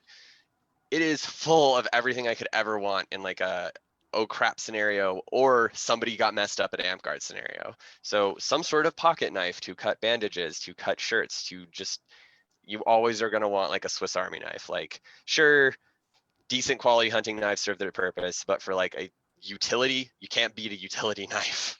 I can't remember if this is sunscreen or coconut oil, but both are great things to have. Coconut oil can very quickly hydrate, and in a desert, that's important. Like, it can rehydrate dry, trapped skin, stuff like that. And it has mild antibacterial properties. So coconut oil is something you really wouldn't think would be in a medical kit. I'd say the most important thing would be, I guess, water and soap, like the ability to have clean hands with whoever you're working with. But the next most important thing is having a lot of things that can be useful and can be used. This was packing for something I got off Amazon, but it is useful in that it's really stretchy, but really occlusive. And my rationale for keeping it in here is if I have a bandage or something and I want to make sure that bandage isn't getting rustled by a jacket, this is the sort of thing I can just cut a strip off and be like, this will hold this bandage in place and it won't cut off circulation because it's stretchy. It's designed to hold fruits. Like, I think that's what it is. It was a fruit sleeve. I don't remember. Found it in the kitchen and was like, this is perfect for immobilizing a bandage. SAM splints are great if anything is suspected broken. Like, that's just a great thing. Like, I can dig through this kit for hours. There's a lot of stuff in here. But most important thing, if you're trying to care for anyone who's hurt, is to not cause more harm. Like, the goal with any form of medicine, so far as I understand the idea, is to leave your patient as good as you found them, hopefully better. So I would say the number one most important thing for any med kit is gloves and alcohol swabs and the ability to keep you and your patient clean and safe. All right. But also, having a bag that's easy to access. Yeah. You don't have to dig through the bottom of your pack. It's really helpful. Cleo, sorry, I didn't mean to throw that into funny questions, but it seemed like it was a funny question. Then I read it again, and it's more serious than I intended it to be. So we'll restart the funny questions with a question from Stillhat. Sith or Jedi, who is really doing God's work? Who's God? You people need to better clarify your questions. Okay, Sith or Jedi, who's really doing God's work? If we're going with a classical Judeo-Christian big wrathful feller upstairs God, Old Testament, the Sith are doing Old Testament God's bidding and doing it well. Like, these are the rules. You play by the rules or you get smacked down. New Testament, I think the Jedi are doing a better job of God's will, but Okay. I think both are kind of missing the point. I think if you're going with a more holistic idea of God that me being a hippie I believe in, I think that neither of them are doing God's work because they've created an arbitrary division between a much grander idea. The grander idea being this force that permeates all living things can be used to do all manner of things to all manner of other things. And you have drawn these arbitrary lines in the sand and decided that half of those, of all possible things, are on one side of the line and the other half is on the other side of the line. I think that much like gender, I think Sith and Jedi are both just, they are coats that you can put on as they suit you. If you start caring about the coat, you have a problem because you wear the coat, not the other way around. So what I'm hearing is the correct answer is the Gray Jedi, which. Yes. Yes. Stillhat would also like to know: dogs, cats, or bearded lizards, or bearded dragons? I'm sorry. I don't even like the Grey Jedi because the Grey Jedi are too dogmatic. I think honestly the correct answer for sticking with the Star Wars paradigm, who's really doing like the work of a greater, higher being that wants to see everything evolve and get better in that world, a force-sensitive person who rejects all of those options and tries to help people. I think that is your wielder of God in Star Wars, is that little kid with the broom at the end of that one that everyone hates. Because that kid's never going to get any training anywhere. He's just going to work in shitty, crappy jobs crawling around the guts of spaceships using his force powers to heal his buddies when they get burnt and to hand them wrenches. Okay. So dogs, cats, or bearded dragons? Well, I was joking the other day about how I would really love to have a savanna monitor lizard. I think that would be a really cool pet. But as it stands, I have 2 dogs because I can't have cats because one of the dogs will eat the cat. Not that dog. That's the friendly dog. That dog used to hang out with kittens and make sure they didn't wander from their mom. I grew up with cats when I was a kid and I have dogs now. I love dogs and cats. I had a gecko as a pet for a brief period of time in middle school, and I am not a good owner of reptiles as pets. So I to answer the question, dogs or cats, not reptiles. I'm not good at owning reptiles. They don't deserve me. Speaking of reptiles, if you believe some of the mythology, Stillhat would like to know, what kind of dragon is Lumpy? Lumpy? Oh. So answering the second part of the question is, why do we call him Lumpy? Lumpy is the dragon of Dragonspine. Oh, okay. Got you. And The What dragon. yeah, what kind of dragon is Lumpy? Tolkien style. That is a Tolkien style dragon. Okay. So Tolkien's dragons stand out from other ideations of dragon to me in that they are huge, like they are scary big. So the Western dragon idea that I grew up around is a thing that has wings and 4 legs usually, and breathes fire and is colossally strong and is the size of, I don't know, a massive aircraft or a very large boat. Tolkien's dragons, Smaug is the tiniest dragon Tolkien wrote about. And Smaug is huge. Like, Smaug swallows up the sky huge. And Smaug is, again, a runt compared to most of the dragons that Tolkien mentions in the Silmarillion. So if we're talking about dragons that literally swallow a horizon, you know, like the dragon spine dragon that makes up a horizon is a Tolkien dragon. Okay. That's a great answer. J-R-R. I appreciate that answer. Still would like to know, do you separate your laundry? Oh, geez. I do separate my laundry, and not because I believe in it. I separate my laundry because someone very near and dear to me that I live in the same home with believes in separating laundry. And so I do it because I care about them and I care about them caring about their laundry. I wear mostly shades of black and white and gray with like the occasional strong reds or dark blues. So most of my life, no, I have not sorted my laundry whatsoever. Okay.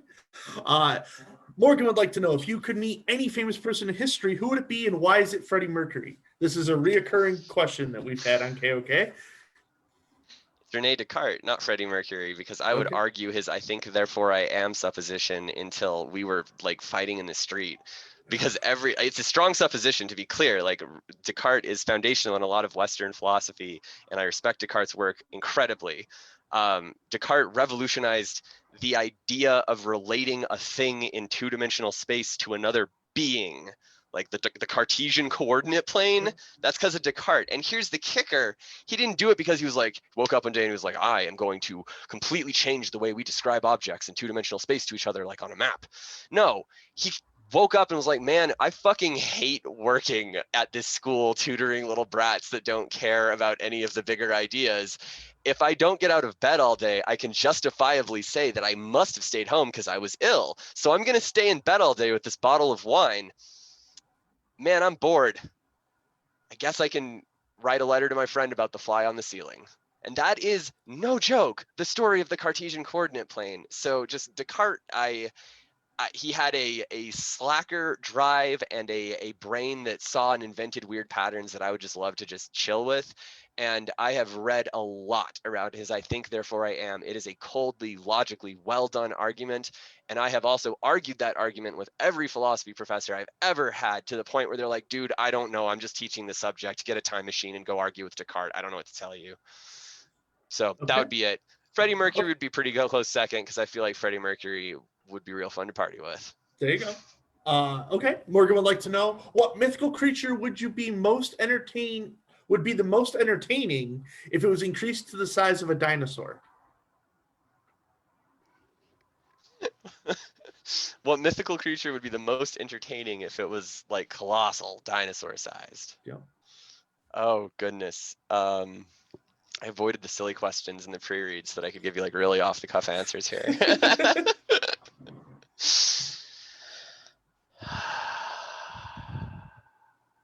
Would I be the most concerned about or most hilarious? Entertaining. Entertaining. Okay, entertaining. I think dryads.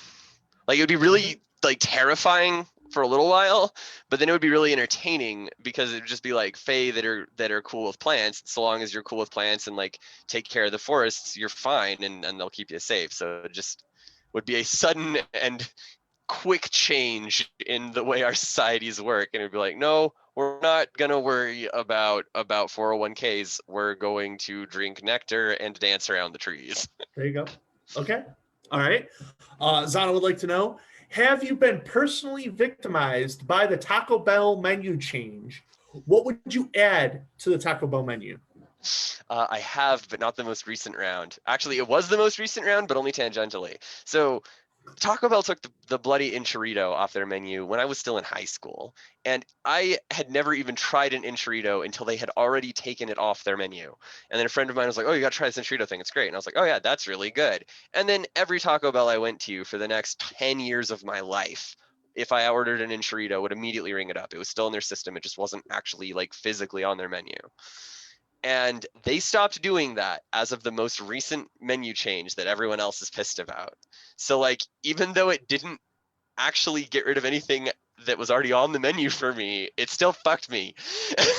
All right. And I was like, okay, well, I guess I can go with my like normal go-to standbys if an enchilada failed, like a steak quesadilla that they don't have anymore, or this other burrito that I can't remember the name of because I don't remember the names of extinct fast food that I like that they don't have. Like, Okay. so yes, I've been victimized by the Taco Bell menu change, and the only way they can make it right is to just personally bring me a keg of Baja Blast once a month. Oh, okay. Taco Bell, if you're listening, Raishad wants to know if you had to eat cheese made from milk of a marine mammal, what mammal would it be? I feel like there are not a lot of options for this, really. Like, The- because I glanced when I was just glancing through the questions earlier. This one, or no, this one popped up on the Facebook one because I checked the Facebook questions and I was just like, "Oh, I love you, Raishad, and I miss you so much." um, although this sounds like it almost is a Monica question. Anyhow, my point being, there's not a lot of options. You got dolphins, and I know there's subspecies of dolphins, but I'm a racist against dolphins. So you got dolphins, you got whales and the subspecies of whales. You got killer whales, which get their own classification because I respect them and I'm scared of them. And then I guess walruses, which like, so killer whales are right out because they're predators, and I feel like predator milk would not be great. Just call it a Okay. hunch. Like meat from predators when you hunt them is usually gamey and not great. So dolphins are omnivores and they're sentient enough that it might be weird. So like, I don't know. So I'm thinking like one of the small whales that primarily eats like, I don't even know if this exists. What I'm describing may not actually exist. I avoid the oceans on principle. They terrify me. Okay. But like a small whale that primarily eats kelp. Manatee. There we go. That's what I'm looking for. Okay. Manatee milk. Give me that Okay. manatee milk. The manatee milk. Last question. Two-parter. Would like to know for Sona.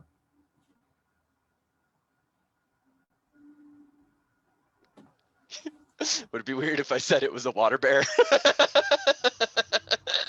I mean, I think I think at this point it fits. It fits, No, right? and I get Full the circle. spirit of the question is hey fellow white person, what animal do you identify with? Probably hyenas. Actually, I really like hyenas. They I don't know. I just jive with them. I think they're cool. Okay. I also really like humans though. Like, not gonna lie, of all the species on Earth, I know that sounds like such a hippie answer, and I'm sorry. Like, you're stuck dealing with a goth hippie for the rest of your interview, but I think that human beings have a spectrum of behavior and peculiarities that has never stopped fascinating me. Like, I've been human my whole damn life, and yet every day I find some new human peculiarity that I looked in the mirror for 29 years and I'm like, oh, hey, I didn't notice that till today. Man, that's weird. Yeah. Not physically, but just of the human spectrum. That's fair. That's fair. But yeah, I don't know, hyenas. And I empathize with pigs a lot. I feel like modern humans and modern pigs have a lot in common. Like, we're both smart enough to be aware of the crushing machine that was designed to use us as nothing more than meat for the grill, and we're like not cool with that. It existentially bugs us. Oh, So okay. like, feel a lot of Uh, sympathy for pigs. Try not to eat them. sure. And then the last part of that question is, what do you think my persona is?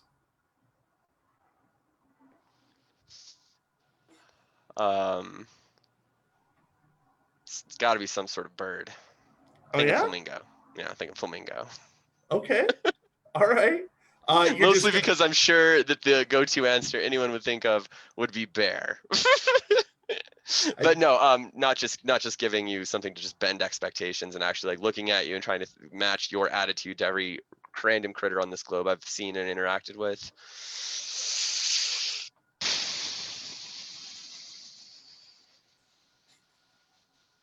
Jerboa. I don't even know what a jerboa is. You should look up jerboas. They're cute as heck. Oh. I will. As soon as this is over, I'm going to look up a jerboa. Fantastic. Hopefully, if Glenelf's watching, Glenelf has found some really cute videos of jerboas. Xantcha, that is all the questions I have for you. Let me just please do some announcements for the kingdom real quick, and then we'll get back to saying our goodbyes. For viewers that are part of the Kingdom of Dragonspine, we have an amendment that vote ends on the 6th at midnight. Please make sure that you're reaching out to your local PMs or the Kingdom PM with your vote if you want to. This is one of the last steps for us becoming a fully floated crown, and very important that we get your opinions on that. Additionally, there's a V9 survey out that we're offering 2 credits apiece. Please go out, do the survey, post your last page on the thread, and you'll get 2 credits. Sounds really easy. You should be doing that. Additionally, there is an RP channel for Dragonspine and Burning Lands, co-op RP. Please go to that. Enjoy yourself. Have fun. Our champion, our regent, our GMR, all the Monarchy teams putting a whole lot of effort in to trying to keep us entertained for another 6 months in quarantine. Please show some respect by at least acknowledging its existence. I think that's all I have for announcements. Xantcha, do you have anything for the peeps? Yeah, just and for you, Kodiak, like and this is like I said earlier before, I don't think you were recording when I said this earlier, but it bears repeating, folks. Knowledge and madness are the same thing. It is a lie that you have been fed that they are different. And so on that vein, I would just like you to consider, like, what have you learned over the past year spent bouncing around largely inside your own skull and probably going mad once or twice? I know I have, because it's an idea that we often lose sight of, especially in moments of real suffering, that suffering is a fantastic opportunity for a lesson, because all the important lessons usually hurt. So like, that's something I always try to hang on to whenever I'm just like going crazy, bouncing off the walls, or just hurting too much to get out of bed. Is like, all right, where's the lesson here? Because pain almost always has a lesson. In fact, it always has. I've never found pain without a lesson. So just everybody meditate on that, please, because this year's been hard and it's about to be a harder winter, and mental fortitude is something we're going to need, because I really want to seal as many faces as I can on the field at the end of this hard winter. Absolutely. Please, if you're having any issues with that and you feel like you want to reach out, I'm home. Look at me. Does it look like I leave? I'm here. We all home. We're all home. Well, I start working again Monday, but I'm typically available. Xantcha, thank you so much for coming on. I can't wait for us to hang out in public again. You are part of one of my greatest highlights so far in the Kingdom of Dragonspine, as with your help, we ran the quickest tournament in Dragonspine history. I'm still very proud of that. I'm glad it was the quickest in history. I didn't even realize that. That's awesome. Well, I mean, people say it's not, but people didn't say it out loud. So I'm saying it now. It is. So I'm taking it. Right. But for viewers at home and Xantcha, this has been Kingdom of Kodiak. I'm Kodiak. I'll see you next week. Yeah. Peace out, y'all.